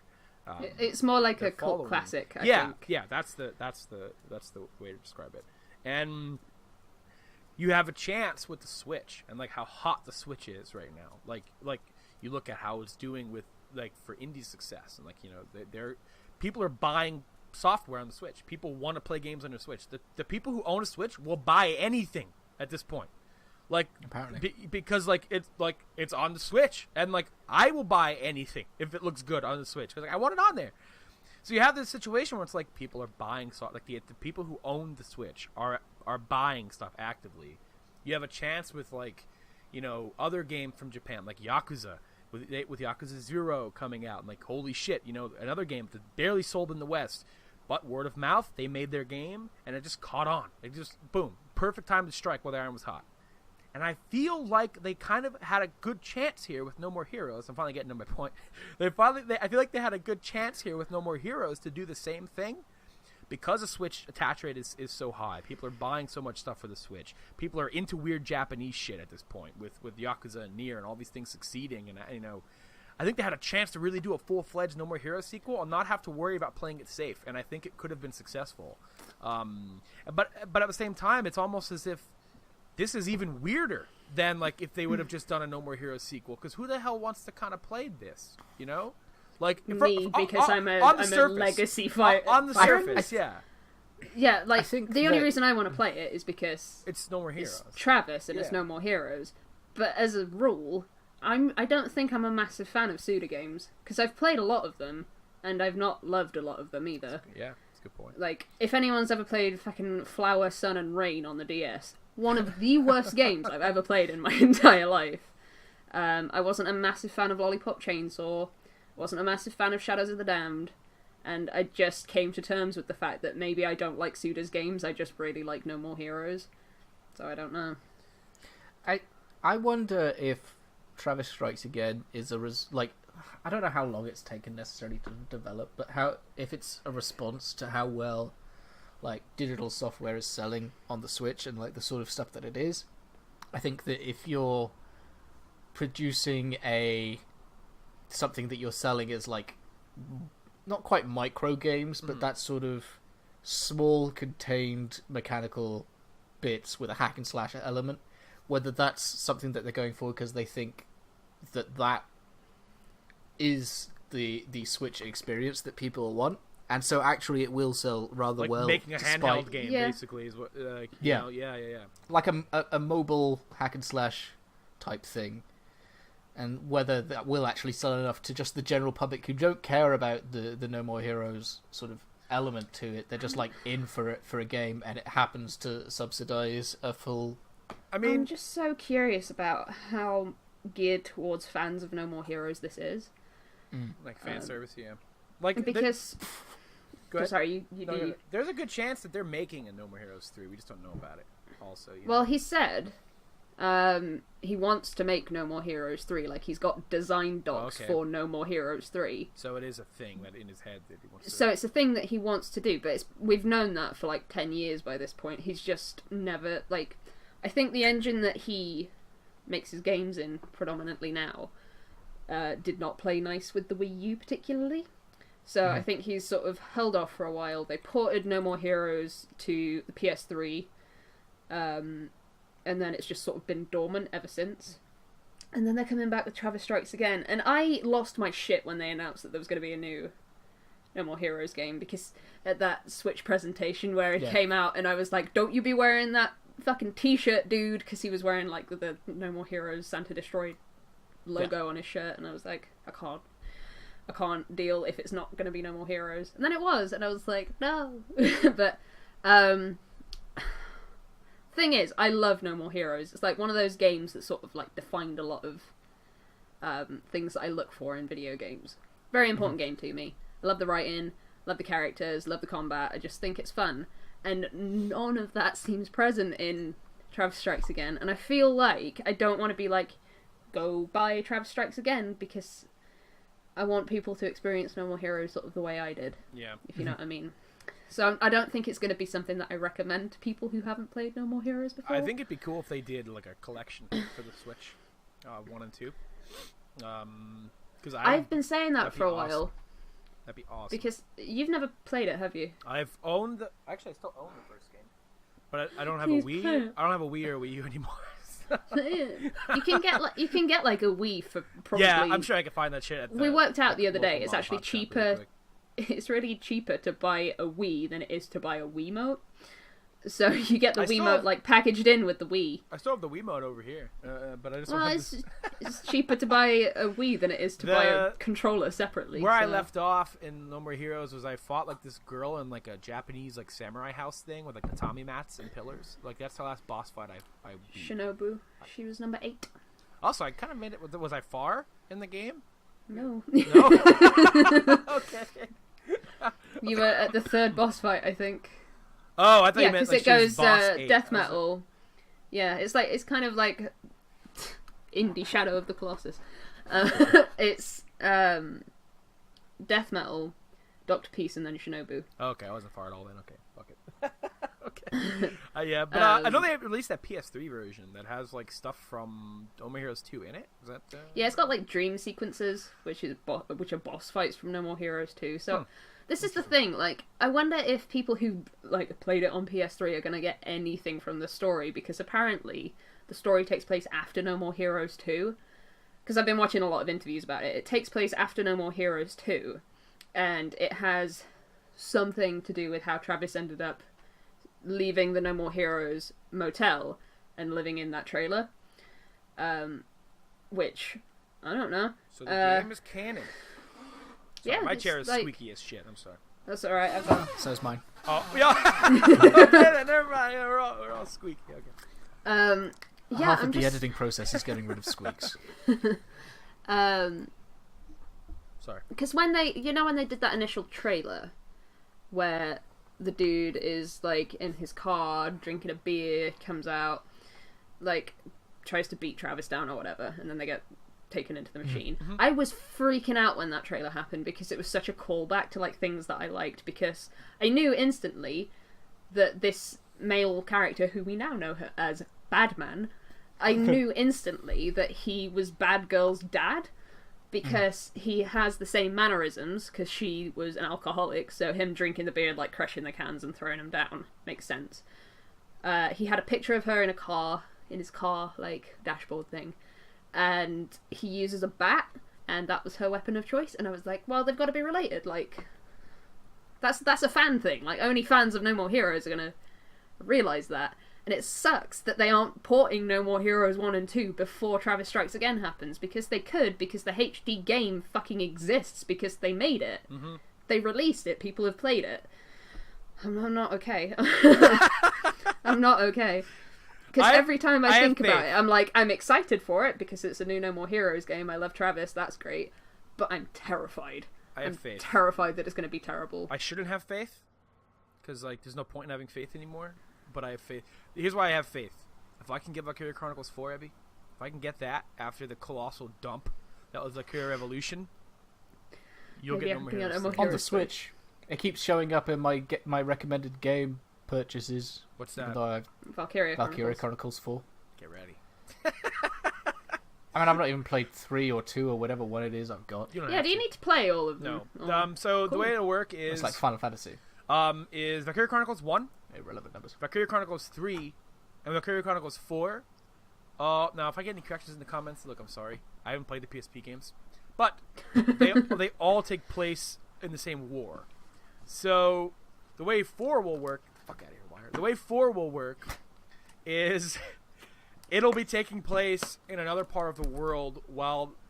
So they're all taking place at the same time. Yeah, it's like you have a bunch of World War II games, and like, oh, this World War II game is like the European fronts or whatever. You know, this one takes place. Right, like that's the way they're kind of doing it here. So you won't have to play any of them to play 4. Now, I highly recommend playing 1. Now, that just makes me want to play all of them. And like, it's not like a Yakuza situation where you could technically play them all separately, but there's a through line of Kiryu through every game.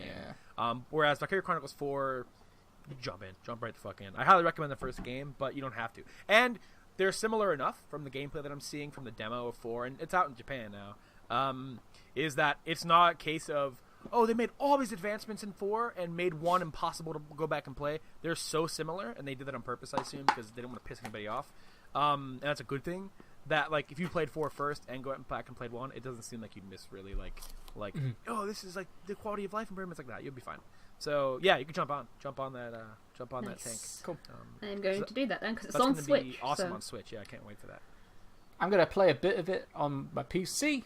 See whether I even like the gameplay. Oh yeah, you own the first game on PC. We all do. We both do. Yeah. Yeah. Well. Don't know why I haven't played it last time.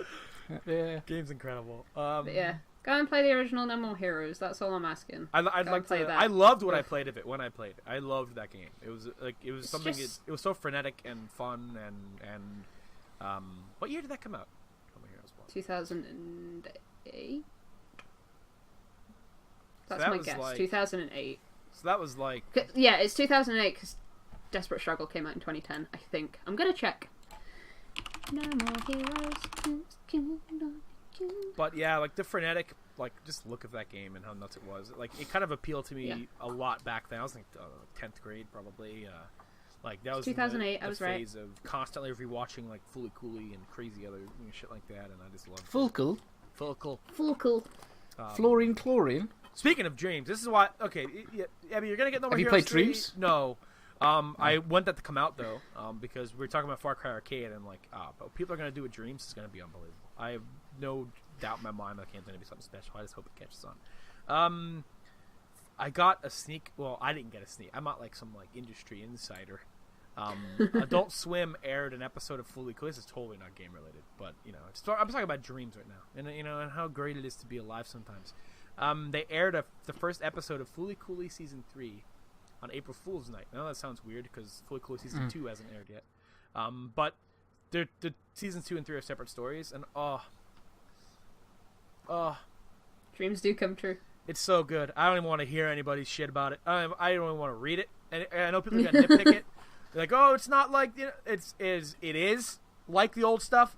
Like I don't even know people were watching. When I read the comments, oh, it's a worse K-On! I'm like, what are you even watching? Like, did you even watch it? Like, is there anything worse than K-On? Like, K-On doesn't have giant robots falling from space in it.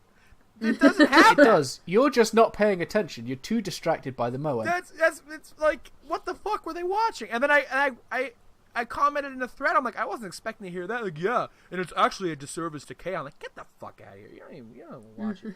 It's so good. It's so good. So Valkyria Chronicles 4, the new Fully Cooley is actually good. Getting Shenmue. Suda51 will have his day. Shenmue's not going to be good. It's not going to be a good game. That's but it's happening. It'll happen, but it's not going to be good. I'll get the rest of my... and it won't even be the rest of the stuff. I'm so worried about Shenmue 3 and for many reasons. And like none of them are gameplay related or like voice acting related or any of that stuff. I'm worried because this motherfucker says to us, "Oh, it's not the end." Yeah, I have like 4 more games planned. I'm like, dude, just end the story, man. We a cliffhanger for like over a decade. Just end the arc in Shenmue 3. Don't fuck with us because it's not going to be successful. Don't fuck with us. And I'm like, oh, we're Shenmue 4 10 years later. Don't do that to me. Just like end the story, please, God. You got fucked in the past, with Sega. Don't do this. End it. End it. Oh, Jesus. Fucking Christ. Well, the good thing about No More Heroes 2 is that it did kind of have an ending, so it's not like I've been on the edge of my seat for the last 8 years. Like, where is it? I just want more of it. So, that's the problem.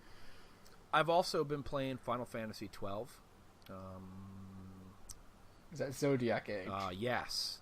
There was no transition there. That's just...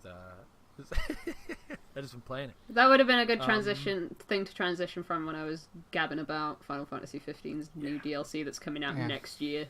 Final Fantasy 12 is amazing. Now, my trajectory through the Final Fantasy series is it's not a traditional one. First one I ever played and beat, 15. I'm sure it's going to be a lot of people's.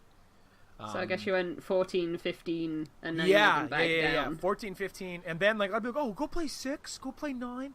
I'm like, you know what? I kind of want to play 12. It looks so good. And oh god, look, this game is like build a game, like in so many ways. One, it's Star Wars. I know this is a very common comparison. That's not Final Fantasy, but it's literally Star Wars. Like you have a Han and Chewie duo. You have spaceships. You have the Resistance. You have the Empire. You have a Luke Skywalker type dude. Like the Imperial armor looks like stormtroopers. Like I don't know if this was intentional or if like some guy just woke up in the Square Enix offices back then and just like and like just had Star Wars on the brain and just like accidentally spit this out. But oh my god, I am dying for them to make, and now this isn't not like a knock on any like Final Fantasy 15 related things, Final Fantasy 13 related things. I'm dying for them to like kind of go back to this kind of style of world, which I think they will. I think Final Fantasy 16 will look like this, and I know that's like what Bill. How do you substantiate that claim? I just think it. I think after they gotta do 7 remake first though, so yeah, might be a while. Yeah, well, we won't see Final Fantasy 16 until I send my kids to Ithaca. It's like college. Like I won't ever see it. But at least it gives me time to catch up on all these beautiful games. 12 takes place in Ivalice, which is the world that Final Fantasy Tactics takes place in. And it's also been brought into Final Fantasy 14. And it has like the character artist for what fucking shit was that? Is that Bravely Default? I think very similar. That sounds right. I'm probably wrong on that. Nobody correct me. No one's listening this deep anyway. I can say the most outlandish shit at this point. The only person who's gonna correct me is either Robble or Tao from our Discord chat. They're the only ones who are listening this far. So I'm listening. A lot of people were like this was a divisive Final Fantasy game when it came out because they changed the combat up in it. It wasn't turn based. This was after 10. This was the next big release after Final Fantasy 10. 11 was the MMO. Then they moved into 12, which a lot of people were like, oh, get this MMO shit out of here. Because the way the combat works is it's not even really like MMO combat. I don't really know why people complain and like look at it. It's no hot bar, So the way the combat works in this is like it's not turn-based. Well, I don't even know if I'd hesitate to call it not turn-based. Because like everyone's moving, you're not waiting for other people, but everything has a timer to it. So I think that's maybe why people call it MMO-based, because there's like a global cooldown. I'm saying a lot of gibberish. But there's like a global cooldown to like everything you do. So you have an auto attack that's always happening on a timer. And then in between that, you have abilities and you select your characters and like, oh, I'm controlling Vaughn. You can control any party member you want at any time. Let's say I'm controlling Vaughn at this point. Everyone's auto attacking. Everyone's doing their thing. You'll click on Vaughn, go to his attacks. Oh, I have all these moves. You can use moves whenever you want. Those will have a little bit of a timer, a cooldown. So it's traditional in that sense, but it's everything's happening at all times. So you're not ever like kind of waiting for like, oh, it's Vaughn's turn, let me do this. So the way you'll deal with that with your party is everyone has gambits, and those gambits are like, oh, I want my healer. Yeah, he shows up. I'm getting Type 0 flashbacks. It's probably very similar. I was thinking about card throwing guy from X-Men. So the way it'll work is like, oh, this character is like my healer type character, but I don't want them to just always be standing there just healing. So like you go on to their list, and you're like, oh, I want this character to only heal allies when they get below 50% health. And when that's not happening, the second gambit is I want them to always be attacking the weakest enemy. So then, because the healing one is on top, that's priority. So as soon as someone gets below 50%, they will heal no matter what, even if they're attacking because of their second gambit. And so it works as a priority list. So like, you kind of like load out your characters as to how you want them to act. I kind of have a basic template for all of them, unless they're a healer, because beyond that, they don't really, you don't really need to do anything super wild with every single character because it's a lot. It's a lot. So once you have all of that stuff set and you enter battle, you're just kind of watching all of this stuff just happen. Like, oh, I have all these characters set to do this, this, this, this, and this. It will always stay like that. You can have preset gambits. You could like customize them and save them and switch out another loadout or whatever. And it's just really fun to like strategize the combat that way. I think the combat system is fantastic. I think a lot of people were just sad that it wasn't turn-based anymore, whereas it's really not like some simple, like, Kingdom Hearts just bang, bang, bang, bang, bang, bang, bang, bang, bang shit. Like it's really deep. And beyond the combat, we need to talk about Kingdom Hearts, by the way. Yeah, I don't like it. Beyond speaking of beyond the combat, like the world is beautiful. The remaster in particular added like the speed up option, which I think deserves to be in every JRPG, because I think there's just tasks that happen in these games that just are there for one reason, and that's to make their game 70 hours. Like grinding out enemies should not be a thing. Like, I'm not saying it shouldn't happen in your game, but I think Bravely Default did it really well. I think they continue to do it well with these Final Fantasy remasters, where like, I tap L1 and we're going 4 times speed, and with the Gambit system, it's really great because you're not entering in and out of combat. You're just running through this field, and as soon as you approach these enemies, you have 4 times speed on. Your party just consumes them, and it's so fun to grind in this game because of the speed boost. And I'm engaging in things I wouldn't have otherwise. And then there's the job system, which is really fun. That's been added. It was in the game in the past, but the way they've done it in Zodiac Age is they added a new way to do it. So in the past... Oh, how did it work in the past? I read about it. So the way it happens in this game is you pick a license board. You could pick any class for any character. So let's say Vaughn, who's the protagonist. I have him as a Shukuri? It's a ninja name. Whatever. I have him as a ninja. And the fuck did I make him? Fuck him. What? Fran. I made her an archer and a fuck. What did I make her? Shit. Let's go to the next guy. Bosch. He's a knight and a bushi, and that's like a sword and shield guy and a big katana guy. So when you pick the specialization for them, it unlocks a giant like chessboard for that class. And every time you kill enemies, you get these license points, and you have an option to go in so like it starts off giant chessboard looking thing. You have one thing unlocked on like one side of it, and you could pick something that's either like above it, to the sides of it, below it, and then when you pick that, it will unlock more squares around it, and you're kind of going in all these directions and which way you want to go. And like at the end of each like path, you unlock like special abilities, but you can kind of like move around this board and unlock skills and things that you want for them. And it's just so expansive. Like, it's insane. Like, the amount of customization for each character's class you can go. It's so deep. And, like, what's cool is, like, oh, you could mix and match them. You could multi-class. So, like, I have... what's her name? Ash. Kinross. Ash? Is that her name? Kinross. We'll just call her Kinross. So I have Kinross as my white mage. I thought you were going to say it's your waifu then. I thought that was what you were going to say as well. But I also have her as my black mage. So I have her doing heals, but I also have her doing... so she's like my dedicated total magic user. Then I have Pinello as a monk and a time mage. So she has time magic that like debuffs enemies and slows them down and like does all these like different crowd control things, but she also beats the shit out of stuff. But she doesn't lose access to like those abilities. When you like, you're not switching between the classes, so when you multi-class, you have to have everything for each one. So like, there's a lot to take in, and there's really no wrong answer for how you want to set up your classes. So it's not like a Google search of like, oh, what should I pick? Like, fuck it, just pick whatever I think looks cool for them and what will be fun. And the game's awesome. I'm like 15 hours into it. Story's really fun.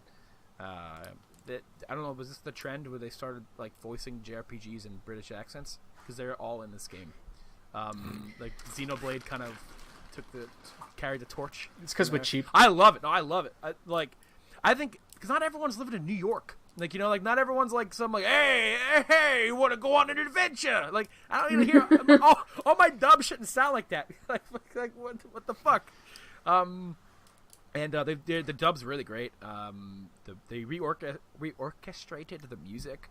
I've never heard the original soundtrack for 12, but it's fucking amazing. This music is so good. I'm just loving it. I think Ebbie, I think you'd like this game a lot, especially liking Xenoblade. Yeah.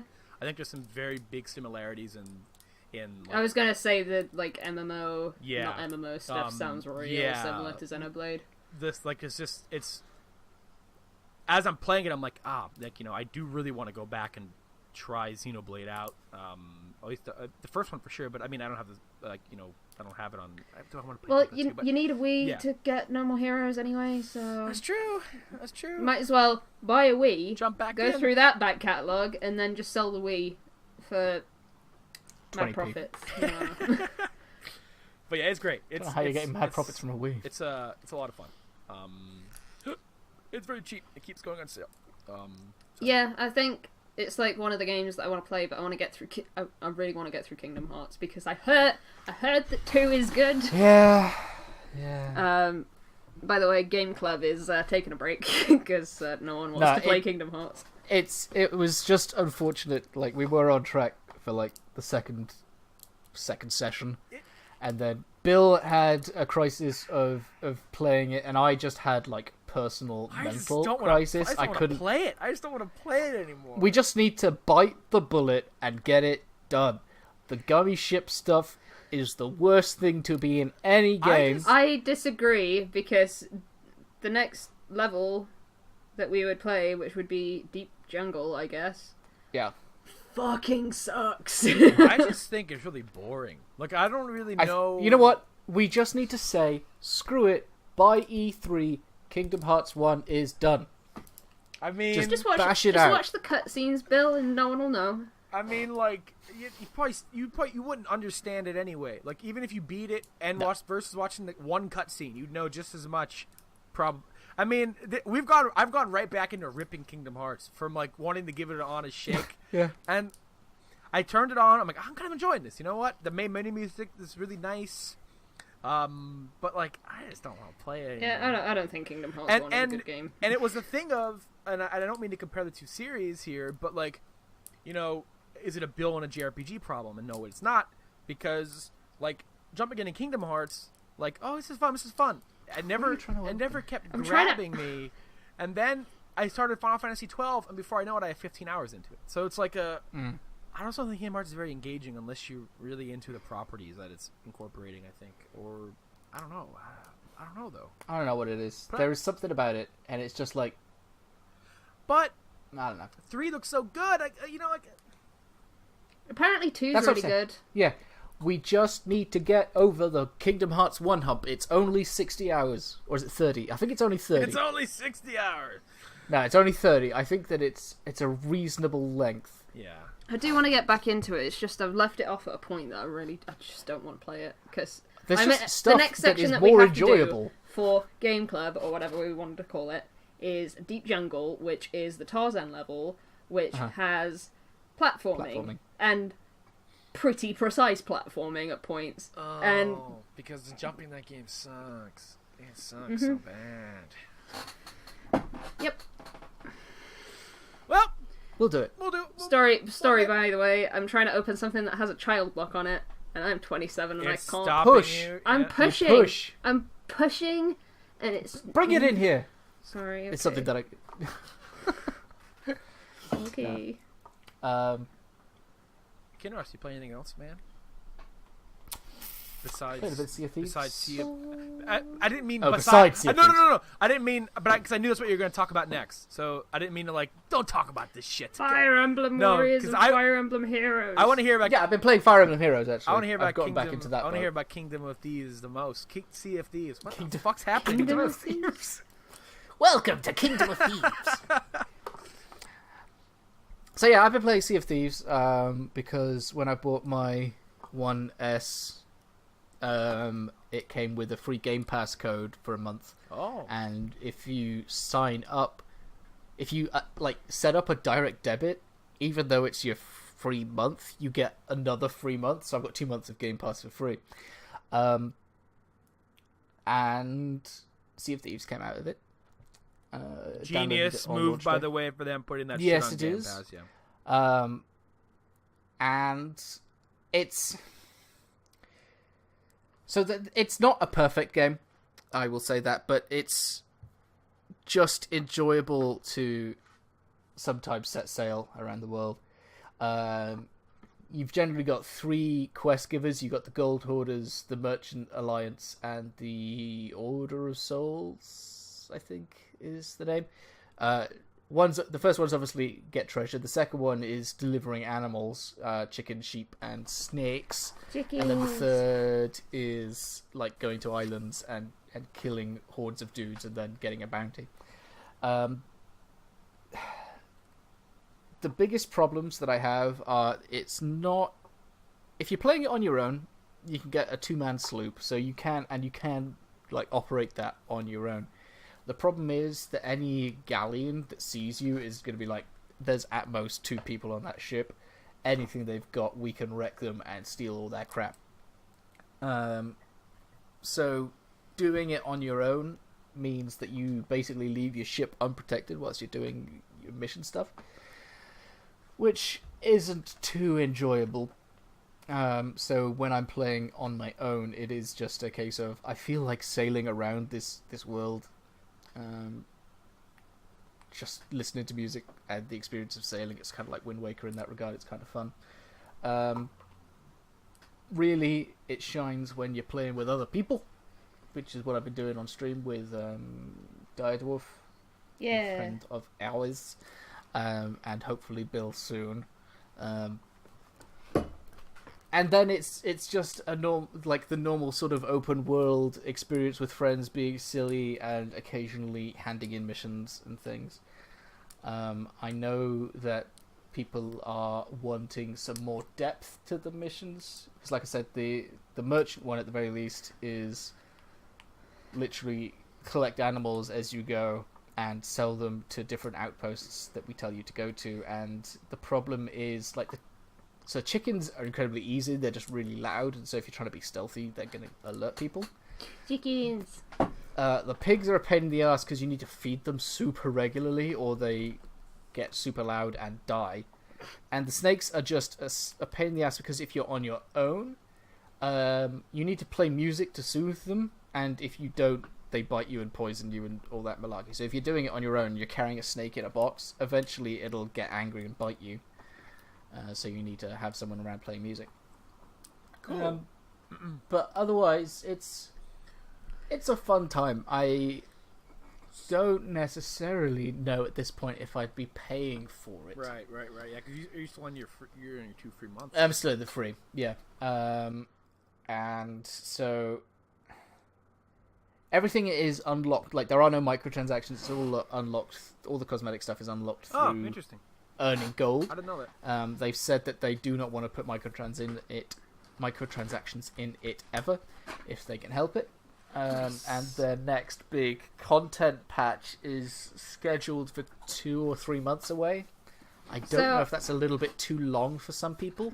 So they can regularly update it, say if people are a bit dissatisfied with the fact that there's any certain missions and stuff. I guess they can add new mission types. They can either they would, I guess, add new mission types, new cosmetics, things like that. So I'm enjoying it. I look forward to playing it with you, Bill, as I look forward to playing anything with Bill, because it's a rare treat. And I'm this time next episode, I'll probably be able to say whether I would have dropped money on it. I think it's a full price game though, isn't it? It's like £50. Yepper. So it seems like a thing where, like, what I'm noticing is I have friends who love it. Feel free to ask questions because I'm awful at I have friends who love it, and what I've seen of it is like, I think I'd have a lot of fun playing this game. And a lot of the complaints I'm seeing, and it's different to me. It's different than a Destiny situation where Destiny's whole focus is grinding content for loot, and when that dries up, you have a problem, a big time problem. Whereas Sea of Thieves is more of an emergent thing where, like, a lot of people are like, oh, I'm disappointed the rewards are just cosmetic. And to maintain a game like Sea of Thieves, it's really difficult for me to rationalize that, oh yeah, there should be like all kinds of crazy loot that does things to you, because that kind of makes it a little unfair. Because I think the coolness of, like, coming across somebody on the sea that, like, you could kill is that it seems like it's balanced, like for the most part, like, all the time. And that's important to maintain in my eyes. Now, I haven't played the game, but that seems like it's something that, like, if you, like, oh, I see that ship, and now, obviously, if you're in like, the sloop, is that the single-person ship? Yeah. It's going to be tough. The 2-man ship. It's going to be tough for you to take on, like, a galleon, but, like, there should never be a time. You can do it. There should never be, oh, yeah, and but I mean, like, a little bit tougher, I assume, than, like, if you. There should never be a time. So where... every I think that people are, like, arguing that there should be more ship types. Okay. So long as Depth like in that each way. ship has a unique element to it. So the galleon obviously has more firepower, but it's slower. So the sloop can sort of outrun galleons in an agility test. But it only has 2 cannons to it, whereas the galleon has 4. Or 8 even.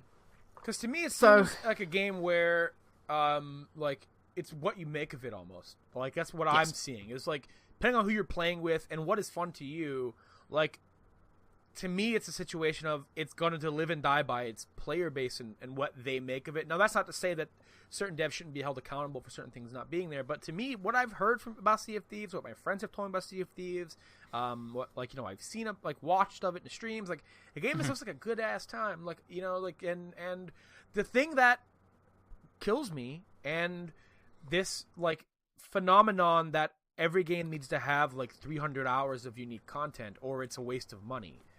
Where, like, like, Destiny was supposed to be an MMO type deal where, like, okay, sure, yeah, you know what? You should get 300 hours out of Destiny because that's what they marketed it as for the most part. But, like, not every game needs to have, if it's co-op, it doesn't need to last you 600 hours or it's like, oh, what a waste of... No. If you're getting, like, 40 hours of fun out of this game with your friends for 60 hours and then you shelve it for a bit, there is nothing wrong with that. That is good value. Like, there's nothing wrong with that at all. Like, some games you buy for $60 and you're done in 10. And I feel satisfied with that sometimes. So this weird thing where it's like, oh man, I'm already 50 hours in and I'm already getting bored. Dude, you fucking fuck off. Like, with that's fine. You've spent 2 days of your life. That's fine. Like, you know, like... I think that in Sea of Thieves' case, because the solo experience is so... Like, if there was some more solo experience element to it, I would be... And, I don't want to, like... If it hadn't been on... Like, the fact that it's on Game Pass... One, the fact that you can get a month free trial means that you basically get a free trial of Sea of Thieves. Yeah. But, it's a lot of time to play it, too. The fact that I think a lot of people were potentially hesitant about it, so a game that is so multiplayer heavy... If I didn't have anyone to play it with, then I would have actually wasted my money. Yeah. So I like that in that regard, the player base is so technically large. You don't run into all that many people somehow. I don't know how the servers are going. I know that they were having some issues, so they sort of changed how the servers worked and PvP was calculated. So I don't know if they've necessarily fixed that yet, but... Yeah, I would probably be a little disappointed if it wasn't on Games Pass and I had to buy it and I was relying on other people to buy it. Because I don't think that I know enough people that would have. Windows 7 and I'll play it. Just buy you an Xbox. It's a fun thing to, like, see happen because, like, to watch unfold because I think, like, it's, like, Microsoft's, like, only big release in a while. And, like, I think it's a risky one to do, and I think it's cool. Like, I'm looking forward to trying it out. But it's interesting for me to watch people try to spin this like it's some Destiny situation where like it's like not even comparable to me, like at all. Destiny had a real problem with its core, what it wanted to be, whereas I think Sea of Thieves nailed what it wants to be, big time. Yes.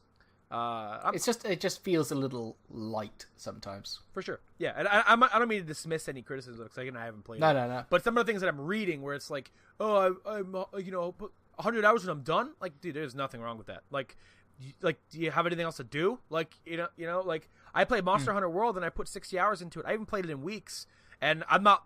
I mean, I didn't run out of things to do, but you're doing the same thing over and over again. You're fighting the same monsters, and I never once went like, oh, I'm done with this already? I got bored already? It was more like, man, that was satisfying. I got 60 hours out of it. I put it down. I have 9,000 other games to play. I'm okay. I'm okay to move on. And most of the people probably are doing the $10 Game Pass. Most people probably didn't pay $60 for Sea of Thieves. So it's also interesting for them. How successful was this for Microsoft? Like, they announced, like, how do you measure success when people are playing it free? How many people bought it? How many people bought Sea of Thieves? You know, it's interesting. But that'll be a genuinely interesting thing with them saying we're going to put all of our first party stuff onto Game Pass on launch. As to whether it's fucking awesome. Like, how will you measure the success of, for instance, Halo 6? Right. That is, most people, I imagine, will not buy the game. Mm-hmm. They'll be paying the $7 or whatever a month. Yeah. And playing several things, including Halo 6. Do you then say that Halo 6 is a profitable game? I think what ends up happening here is that they probably end up... Now, I have no hard data to back any of this up, and looking at it from a Sea of Thieves perspective is, like, I think they could possibly end up squeezing more money out of people this way, because I look at it this way.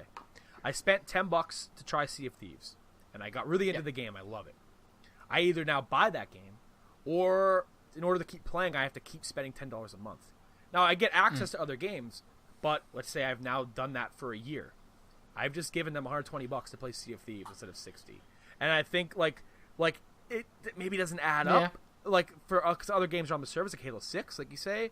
But I think there's a way to, like, just kind of keep dangling the chain on people to where, like, oh, just stay subscribed. And you end up spending money on something that, like, you wouldn't have spent money on otherwise. And more people are playing your game. More people are probably unsubscribing and then buying the games so they can keep it. So it's a weird thing of, like, I'm sure they've done their research on this. And I think, like, how do you measure the metrics of, like, how successful was a Halo 6 to a Horizon Zero Dawn, where all Horizon's numbers are raw sales, whereas a lot of Halo 6's players are probably Game Pass. Regardless, I guess they're gonna have stats on how much time is played, and regardless, even if it's like a divvy up of 20% of Game Pass this month was playing Halo 6. Mm-hmm. Halo 6 gets 20% of the money because and there's a reason it's first party only too, because Microsoft is like nobody's taking a hate on this. Very wealthy, publishers. Yeah. So, and it's interesting because I think this is awesome, like for like stuff like Halo 6, because Halo 5's population dwindled very fast. And Halo is a series I'd love to get back into, but it's never worth it for me to invest the time. And I know people say it's like a chicken and egg situation. What would you call it? A chicken and egg situation?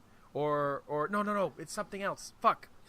Oh, what's it called? Because it's a thing where, like, Catch-22. It's a thing where people say, like, oh, like, this game doesn't have a lot of people playing it, so I won't play it.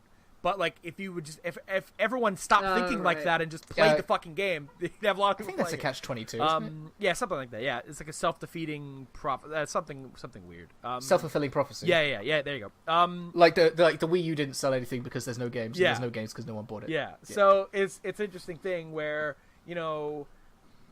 Me with Halo, it's like, oh, nobody's playing it after a while, I won't get it. Where it's like, just fucking buy it and play it. More people, it was a Titanfall, it happened to Titanfall 2 too. If people dropped off so fast, and as the months went on, oh, no one's playing it anymore, I won't buy it. I mean, it's looking out for yourself, but I think it will be big for stuff like Halo 6, where, when you don't have to drop...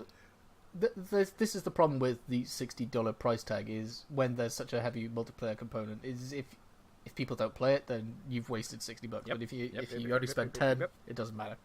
And that's where it will help, like, stuff like, I think, Halo 6's population, where if always people have Game Pass and they have access to Sea of Thieves and Halo 6 and Gears and all these things. Like, oh man, Xbox's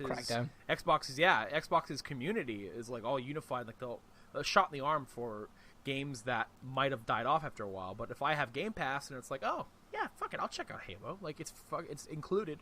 I might as well. I think the Game Pass is awesome, and I hope like Sony does something similar. I know like a lot of these companies are too prideful to copy, but like, dude, just fucking do it. You know, like it's such a genius move for them. I mean, they've got PS Now, but I think that I hate PS. I think that Microsoft have done a smart thing in realizing that not everyone has super fast internet, and the ability to download rather than stream stuff is pretty important. Like PS Now is like I mean, I'm sure if you live in you know somewhere that has like 500 up, 500 down, like it's probably fine. But like, you know, a lot of places, like you said, like they aren't equipped for that, and it's very limited. It's very limited by what you have access to. So like, I want to try PS Now, and I've tried the trial for it, and it's like it just doesn't work well. But now in the future, PS Now will be awesome. But will PS Now still exist in the future? Like, will it eventually just kind of get lopped off when the PS5 comes out as something that didn't work? I have to imagine it won't, because they're still putting stuff out on it, and it costs money. But oh man, if Sony has something similar to this, like, oh, it'd be so cool. But then again, they don't need to, I think, because people are buying their exclusives, and they have a lot of them. So it's like... Yeah, they don't have the problem that Microsoft has of no one wants the thing. For sure. So. But yeah, man, I'm looking forward to trying out Sea of Thieves. I keep, you know, give me a date. I got really busy, man, the last 2 weeks. I didn't download it. I wasn't really around on anything the last 2 weeks, but I'm looking forward to trying it out, because my friend's been trying to get me on it. You've been telling me about it. Like, I gotta play it. I think I'll love it, so I gotta get on there and check it out. Yeah. Cool, man. I'm just gonna be like, yeah, Skull and Bones when that comes out. Oh, that's this year, isn't it? I think so. I'm telling you, there is a way to cheat the system. You just come to my place. I'll play on the computer. You play on the Xbox. We can both play Sea of Thieves and State of Decay 2. That comes out soon, yeah? Does that come out soon? Is that May, State of Decay? I think so, yeah. Did I just make that up? I just feel like I don't want to invest money into Microsoft games because they're putting so many barriers in my way. Like, you gotta have an Xbox, or you can have Windows 10, which I have on my laptop, and I super don't like it, so... I'd rather just have Windows 7 on my computer that actually does games and stuff, so... Sorry, I hiccuped. I don't know. Just buy a cheap Xbox. Yeah, the one that's get real cheap. I still want to wait for it to be cheaper, because I got my PS4 for a bargain, so I don't want to spend more on an Xbox One for like 2 games. What a bargain! Bargain hunt. Yeah, it was £90. Play anything else? I paid for my PS4. I played one other thing. Well, if you are curious about my game that I finished in March, as per my New Year's goals, I finished Dragon Quest Builders. Ooh. I tried playing around with the Terra Incognita mode in that game. Yeah. I don't like it. Because you get, so what is that? Is that just like the sandbox mode? Kind of. You get, like, a square that's about as big as a town is to build in. And, like, other people's buildings pop up that they like, share online and stuff. Right. So you can have a look around those, I guess. I don't know. In your square, or in squares nearby? In squares nearby. Oh, okay. I don't like it, because, you know, I want to expand the towns that I already built, because the biggest problem with Dragon Quest Builders isn't the game I want to talk about, by the way. The biggest problem is you are limited to, like, a set amount of space. And then everything outside of that space doesn't count. Like, you can build it, but it doesn't, like, increase your town level. If you get to the end of, like, a chapter, it just all disappears and goes away. Yeah. Villagers won't use it. Yeah, it's just, like, pointless. So, for Dragon Quest Builders 2, I really want them to expand that. It doesn't have to be, like, the entire world, but that'd be cool. I would like them to either generally make the size bigger, or in some secondary mode make it sort of like City Skylines does it, and sort of SimCity, where you start off with a plot, and then after a certain amount of time you're able to purchase an adjacent plot, and you can sort of build it out sort of more naturally that way. That would be cool. I was That's kind what of I kind of hoping hoped that Terra Incognita I was kind of hoping that was kind of like that, but you would draw more villagers into your town and stuff as it expanded, and it's not. But people seem to be really hot on that mode, and I'm just like, I don't think it's that great. But the game that I actually wanted to talk about is an indie game that I don't think either of you have heard of before, because it's so niche. Is it Emily's Awake? Oh, no, I did play Emily is Away, though. Away. That's what it was. Which was weird. Was that the super jank awful writing one, or is that the one you were about to talk about? No, the one I'm about to talk about is that one. Okay. But Emily is Away is an AOL Messenger simulator. Uh-huh. It's real nostalgic. And like, this is a little feature that I just like, but every year that you play, you get like different icons that you can choose from, and it's like My Chemical Romance, the Black Parade album cover. It's so cool. But the game I want to talk about is called Azure Saga Pathfinder, which is an indie game from an Indonesian company, I believe. Okay. The reason I found out about it was because I, a very long time ago, brought a Dakimakura of Prompto from Final Fantasy 15, and the artist that did that Dakimakura is the main artist for this game, so I was like, alright. So I bought it. I enjoyed it for a bit. I'll explain the mechanics in a sec.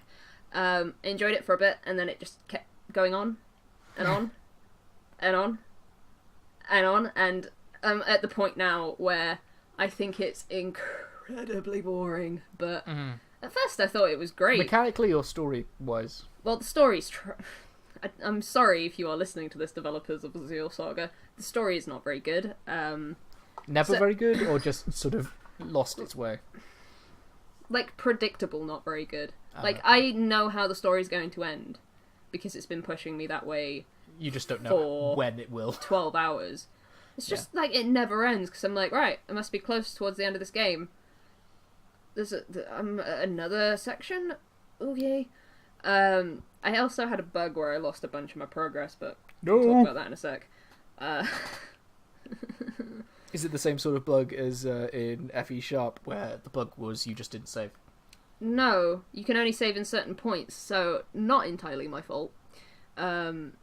So this game is an isometric style RPG.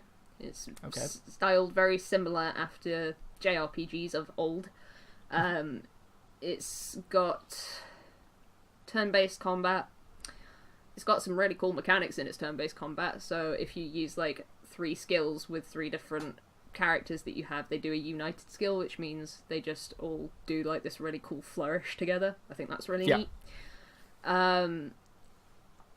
The exploration is okay. At first I thought it was fun, but then I realised there's literally no point to exploring, aside from getting achievements, because they don't hide, like, cool things away. There's not, like, treasure chests in really obscure areas that have, like, a potion in them or something. So it just started to feel a bit unsatisfying, I suppose. Is it required? Or... No. There's one point in the game where there's a maze, and it's sort of like a Lost Woods kind of maze. It gives you 2 hints, saying, like, green means go east, and blue means go north. But you never get the other 2 hints, and you don't know what the colours are referring to. So, I'm wandering around this maze for hours. For literal hours. This was the point where the game started to lose me. Yeah. So, I'm trying to figure out, I can't figure out what blue go north. I don't know what that means. As it turns out, it means every randomly generated square. So I'm assuming there are 2 other hints in there somewhere, but they're not. They've not randomly generated for me. Blue go north means if the tree color is blue, you go north. So if the leaves on the tree are blue, you go north. If they're green, you go east. Doesn't tell you what the other 2 direction colors are, so not very helpful. And it resets your progress if you go through the wrong one. I mean, you could probably... at that point, you can work it out. Like, if you come across orange leaves and you go south and you get reset, then you're like, okay, that means that it's... I had to look it up because, firstly, sometimes the trees don't have leaves. Well, that might have been one of the things. Dead trees means go south. Hold on. So, like, I don't know. That started frustrating me. The plot is like, you crash land on a planet. Basically, I think the plot of the game is you crash land on a planet and you are in cryostasis for a while, and like the humans came down after you and like set up and then bailed and went elsewhere. Right. And you don't know that, so you're just like... So you're not a human? No, you are a human, but you have a robot companion. Crash land on a planet, because the other humans come down after you. Okay. It's just so, like... I know that the story's going to be, oh shit, the humans died years ago. Yeah. I know that's going to be the twist. Like, they came down and couldn't sustain life here, so they, like, bailed or whatever. What if that's not the twist?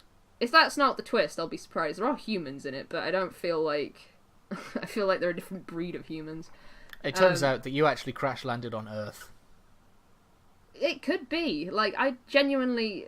It's a Planet of the Apes situation. And, like, Spoilers the more for Planet time... of the Apes, by the way.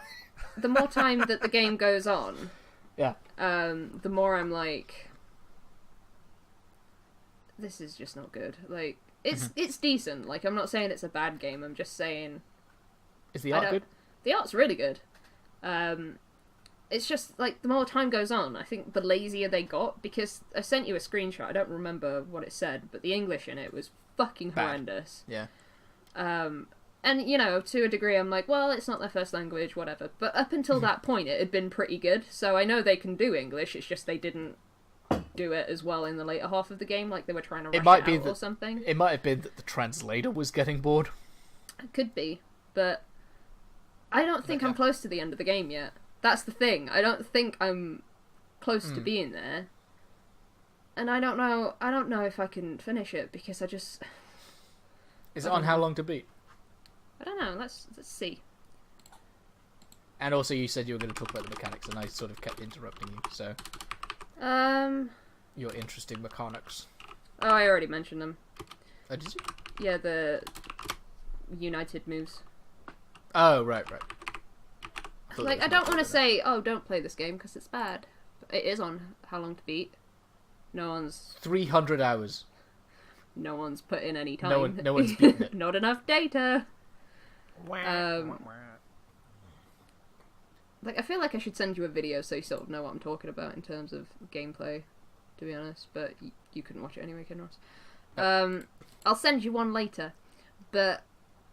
like, mechanically it's really interesting, it's just, the sections are really long. That maze, probably the worst thing I've played ever in a video game, because it's just, there's no logic to it. Well, there is logic to it, it just doesn't tell you what the logic is, and... is this like a Steam game? Or yeah. itch.io?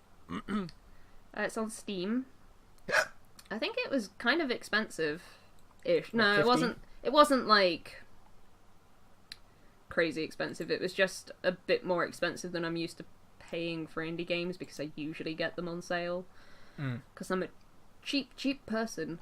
But I bought it because I really wanted to, like, start supporting indies this year, like supporting artists, supporting indies. That was my thing for this year. It's not going well. It's really not going well at all.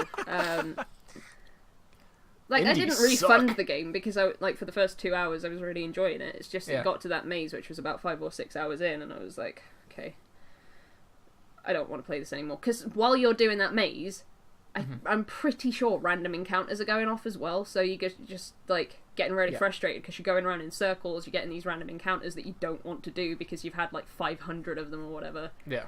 But I encountered a bug where the stairs stopped working, and I got stuck in a room that I couldn't leave. How do stairs stop working? Don't know, it's just the collision hitbox thing for the stairs just stopped working. The art looks really apparently, Yeah, the art's really, really nice. Sorry, I didn't interrupt you. I'm just looking at it now. That's fine. What was the game?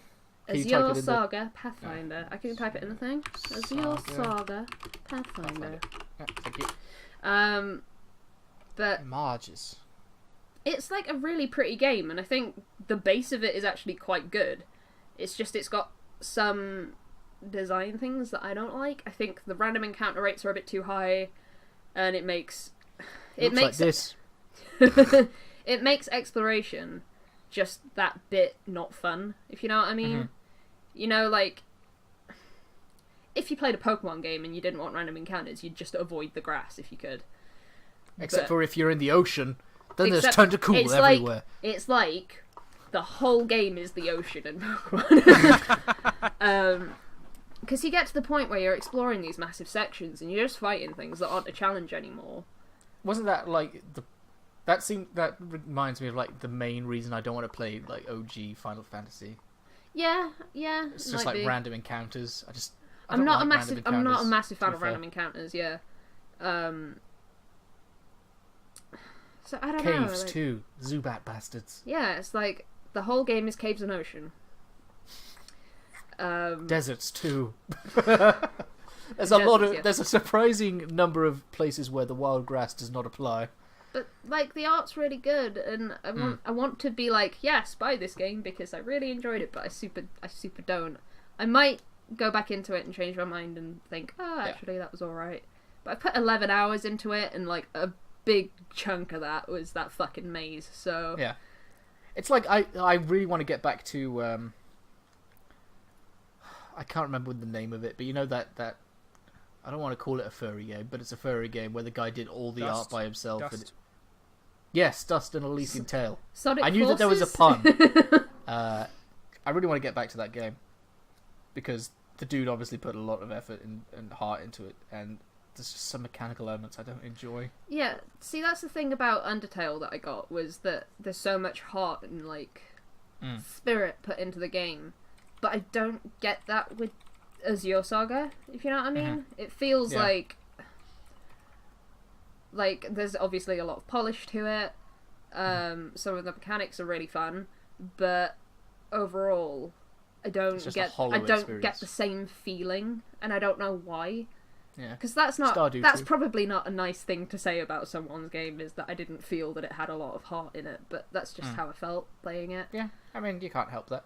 And I super wanted to like it because the first couple, maybe 4 hours, was great. I was really enjoying it. Up until the maze, where I just got frustrated. Maze. And then the game just doesn't fucking end. Like, I know where the story's going. I know that the mechanics aren't going to change and stuff. I see people on the Steam reviews, the other 125 hours played. I don't have the time for that, dude. That might be like the Evoland bug. Like, are you sure it's not like 12.5, please? So you might have a ways to go. Oh my god, it's longer than Kingdom Hearts. If it's longer than 20 hours, I don't think I'm going to finish it. But I do want to finish. How much was it? $12.99 American. So it's probably about $9.99, something like that. Expensive for me because I'm cheap as fuck. But you know,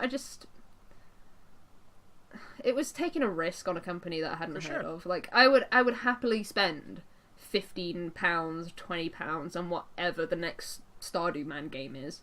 Yeah. Next Toby Fox game, I would do the same thing, like, because I know them as developers. It's like, you say that you're a cheap bastard, but £10, like, say it's £10, that is a fairly hefty amount on an indie game from someone that you've never heard anything of, because you don't know if it's their first game, so I genuinely hope that they do another game and it's better than this one, because, you know, I can see that they tried really hard to make it interesting. It's just it's interesting for a short amount of time, and the longer it goes on, it loses that interest for me, I guess.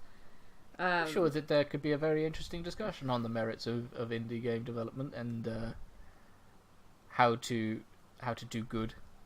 Yeah, I think like they'll do another game eventually, and it'll be better than this one, and I'll probably play it. It'll all be mazes. Fuck that maze, though. Fuck that maze. You're just giving more and more ideas for my own game. It's just... Nothing but mazes. Why would you put a maze in where you don't explain all the mechanics and you reset progress as it goes? Like, why would you do that? It's a bug. It's the Persona mouse situation for me, it seems. Yes, it's like that, but worse. But in the ocean. But in the ocean. Speaking of Persona, episode 1 of the anime came out. Oh, is that out now? Did you watch it? Not yet. It came out while we were recording.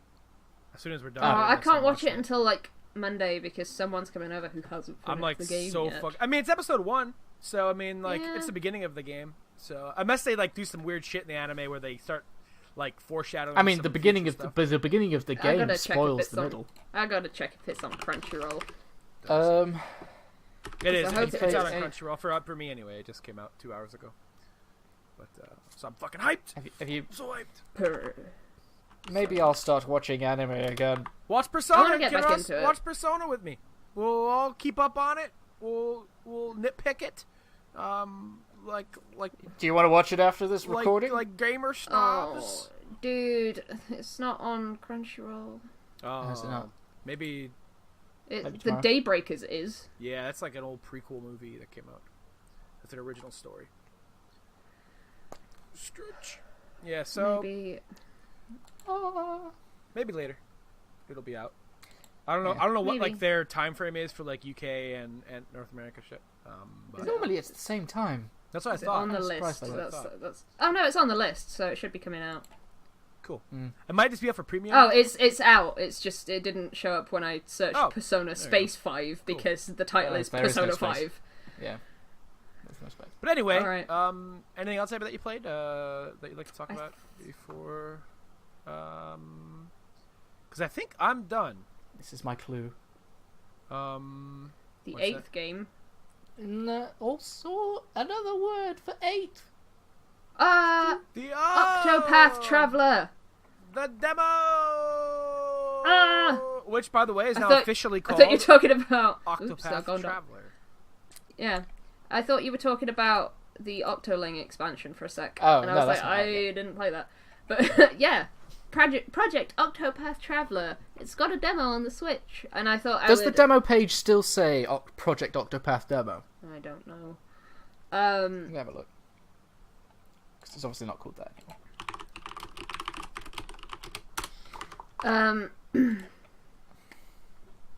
Octopath. Yeah. I wanted to play it because I'm interested in buying the game when it comes out because it looks really interesting. Like, that is an interesting JRPG that I think I could get behind. And they announced a release date for it, so I thought maybe now is the time that I should play the demo. They have it updated the title on. It's no longer Project Octopath Traveler Demo. It's just Octopath Traveler. Yeah, if you've But got the a trailer Switch, still says Project. If you've got a Switch, I'd recommend trying it. I haven't finished either of the routes because I'm sort of like, I've played a bit of it, I know that I like it, and I know that I'm going to have to replay this when I get the game. So... I'm looking forward There to are a lot of games with demos, actually, on the Switch. That's one of the games that I'm most interested in for the Switch, and I'm glad it's got a release date, and I, for some reason, have After not 1 checked out the million years. demo, because it looks fucking beautiful. That's one of those games that just stands out instantly. And it was Just such a the great battle thing to stuff show, looks yeah. amazing. I recommend checking out a bit of the demo just to see if it's like your kind of thing. Instead of burning out on the demo. I mean, it doesn't come out for Yeah. a bit. But also, if it's the beginning of the game, that would kind of suck to do it all again. Unless... Yeah, so I played like half an hour and I was like, yeah, I like this. I'll probably get the It main might- game when it comes it out. might Progress, maintain your save like progress. Like Bravely Default had something similar. Well, no, Bravely That'd Default be demo nice was if it- unique. That wasn't even in the game. Bravely Yeah, Default no. demo, yeah. But It If carried it- shit over. Sorry. Carried your progress over, then I'd be like, yeah, I'll play the whole thing. Although then I'd be like, but I want to play more and it doesn't come out until July. yeah. And currently I am struggling to find a place to pre-order it from that's not the special edition, so... It might only be the special edition look cool, though. It was like a pop-up book, wasn't it? Or like a... Yeah, paper, that sort of thing. Paper... a thing. A paper book.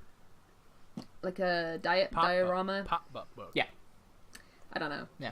But, you know, I'm happy that Square Enix is just supporting the Switch in their own way. They did a great job interesting. supporting the 3DS, so I totally expect them to be. Maybe we'll get a Bravely Third, but I'm kind of interested now that we're starting to see projects from the Tokyo RPG Factory that they were talking about a really long time ago when they did that E3 press conference that was like the worst thing in the world.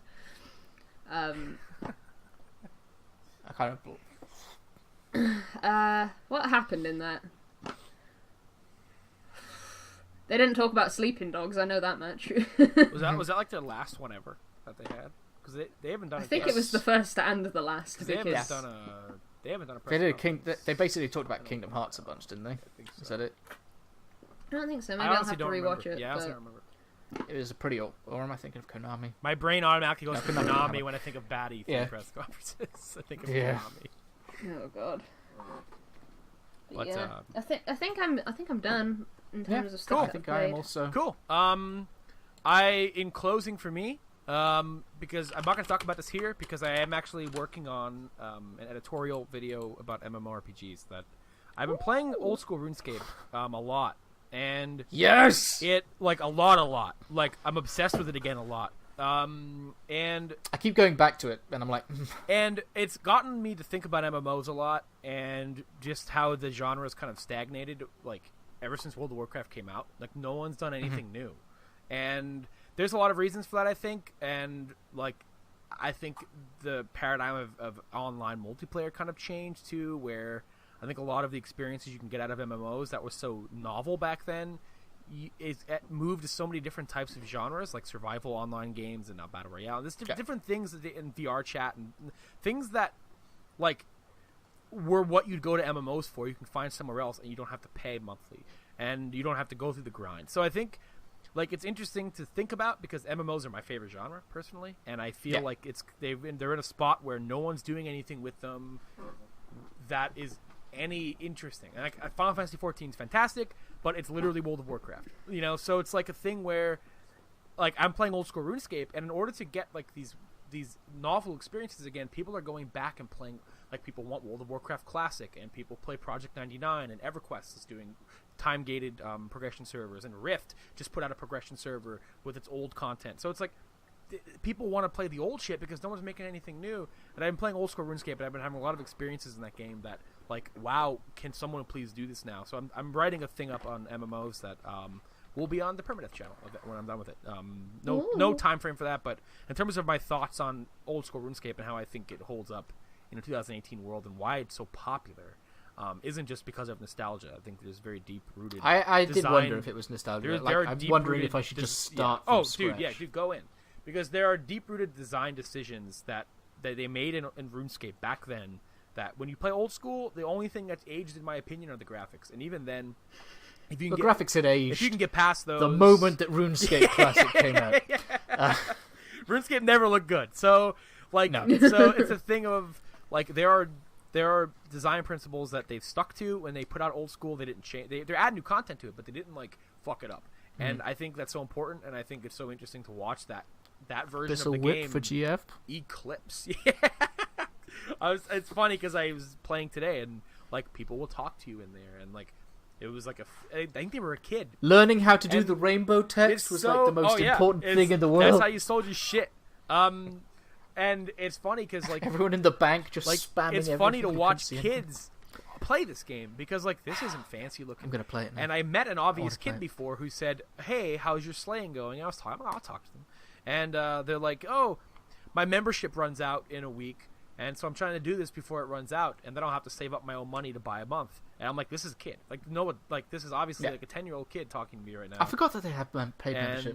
And it was just like, that's like I was just fucking teleported back to like 12-year-old Bill, like, and the community and the way they act and the way they talk and the game itself, and it's a wonderful experience. I'm so glad it exists, and that's why I'm so pumped for World of Warcraft Classic. I'm gonna do it. And all right, you've convinced me. Yeah, dude, no, it's a wonder. It's a great MMO. Old school RuneScape's one of the best. Yeah. And He's writing it down with his Shadow of the Colossus book. I actually did write it down. See? Shadow of the Colossus. You write it on your character sheet? Oh, this is my Duff character sheet because, as you can see. Oh yeah, your fucking cheat engine character. Spoilers: I'm playing a warlock. But you get no spoilers from me. But yeah, great stuff. So that video will be on the channel eventually. I'm really like passionate about finishing that video up because MMO's been a lot, and I'm playing old school RuneScape. Like my brother's playing it, and like a lot of people I used to play with back in the day, and it's so funny because like I still live in the same house with them, and like talking about RuneScape, and it's so crazy because I'm experiencing this stuff won't be in the video, so that's what I'm like as a kid playing this game. RuneScape was very hardcore in that when you die, you lose all your shit that you had on you, and so you have a allotted amount of time to make it back there to pick your shit back up before it becomes free game for players to pick up. Yeah. And so I never did certain things in the game as a kid because as a kid I'm fucking terrified. Like I'm losing. Yeah, I avoided all PvP. Yeah, the moment it said you're entering PvP, I'm like, Jesus Christ. I didn't go anywhere even high level, and I was high level. I'm like, I don't want to lose all my stuff. But as like now as an adult playing it, I'm like a little less like, okay, you know what? If I die, fuck it, whatever. I can make the money back. It's whatever. Buy my stuff again. It's no big deal. Yeah. So I'm seeing stuff I've never seen in this game before. And I was talking to my brother about it. And we're like, yo, did you know there's like raid bosses in this game and like Slayer boss? I'm like, no, I never knew this shit. I never knew this shit was ever in RuneScape because I didn't step foot out of town for more than like 20 minutes. So it's really fun to go back and see content I never saw as a kid. And see content I did as a kid, and just do quests because the quests in RuneScape are really well written and fun. They aren't MMO quests at all. They're like full on adventures. With storylines. It's great. The last time I played RuneScape properly was every single update. People were like, "This is the one where the houses come. This is the one with the houses." Nope. Next one, houses. Player houses. It's in there. And it came, and I know it's in there. The construction skill, you can build your own house. Yeah. And it's a really powerful thing to have too, because you could have like a prayer altar in there. There's a lot of advantages to having a house in the game, so it's worth it. I'm gonna play. I'm gonna do it. Great game though. Yeah, look forward to that video. There'll be lots of MMO talk in there. Yeah, and next time around, I will have beaten Moss on PSVR. I have not much to say about that game right now, besides the fact that it's is that like the watching grass grow? Gorgeous. I wish. Oh, I've been playing a bit of Trackmania Turbo. It's Trackmania. Trackmania's fun. But I kind of wish. My problem is like there are some maps in it, though. Like there's no other cars on the road. You can. I mean, you can race other people, but like there's no collisions or anything. It's just sort of like time trial stuff. Yeah, for sure. The problem that I have with Trackmania is going to be brief. Some maps are like really satisfying and you enjoy racing on them, and then the others are horrific and you'll be racing on sand and everything that you've been doing for the last 5 minutes doesn't apply. Yep. That's all. That's all my thoughts. It's a frustrating game, and I like Trackmania, but I haven't played much of it because it is like frustrating. There's a VR mode in Trackmania Turbo, by the way, on PSVR, and that's what reminded me. Makes you want to vomit. Yeah, I figured. But yeah, Moss is like you control this little mouse character, and you are like reading a storybook in a library, and you get like transported into this world. So you're like a person, and like it's cool because when you see water, you can look down and see like your character's reflection and stuff. But you control the mouse with like you control the mouse with the buttons, but the motion and stuff from the controller are like your human's hands. So like if let's say you're controlling the mouse and there's like a big boulder in the way, you can move over and like grab the boulder and move it out of the mouse's way so you can keep playing and stuff and like interact with the environment that way. And that game sounds like it would confuse the fuck out of me. The puzzles are interesting because sometimes you actually have to get out of your chair to be able to see around a wall, like to like look, so you can say, oh, there's a thing back there I gotta get. It's really beautiful game though. It's amazing.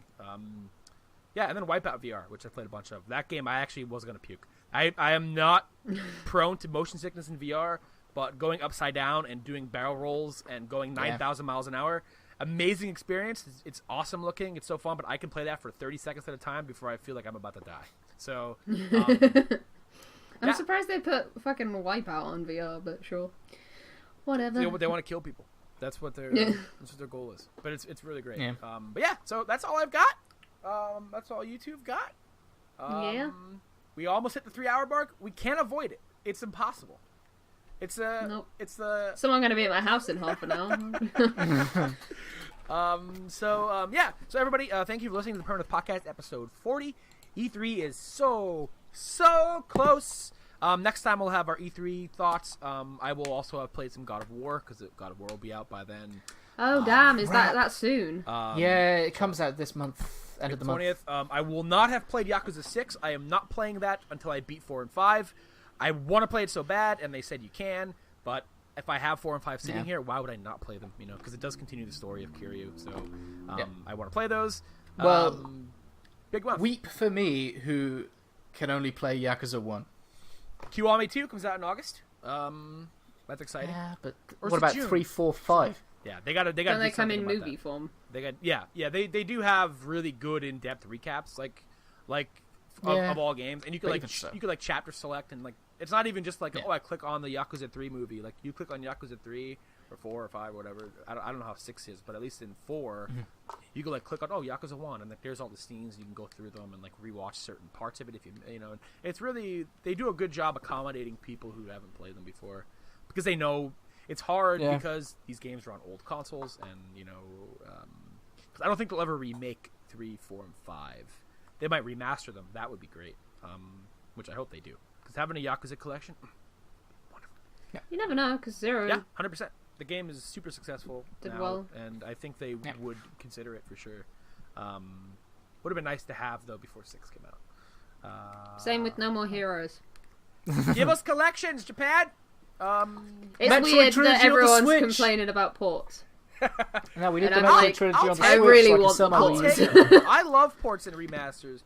I don't think they take away from people making new games. They obviously have dedicated teams for this shit. So I'll take them all. I want the Spyro shit. Give me it all. I want it all. People complaining that Final Fantasy 15 is stopping Final Fantasy 7 remake from happening, and it just makes me giggle. It's not It even. just really makes me the giggle. people making episode Aranea are not fucking up 7 remake. It's not happening. They don't have the best Square Enix guys making episode Aranea. They have a dedicated small team making 15 DLC. They don't have the top. It's stopping Kingdom Hearts, man. That Pocket Edition. Oh, man. So I hate. Anyway, people suck. So Discussion for another time. Hope everyone has a great month. Find us on Twitter at Perma Podcast. All of our individual Twitters are in the links down below. Or if you're listening on iTunes or whatever, you don't have those links, you can find me at Peppered Ham. You all, where are you? Where are you? At Bizarre Jelly 5. Kinross 07.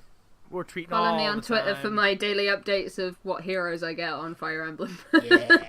Every time I see people tweeting about that, I'm like, maybe I should, I want to play a gacha game. Do I want to play a gacha game? Now that I have a job, I can go really nuts with a gacha game. But it's do I really wanna?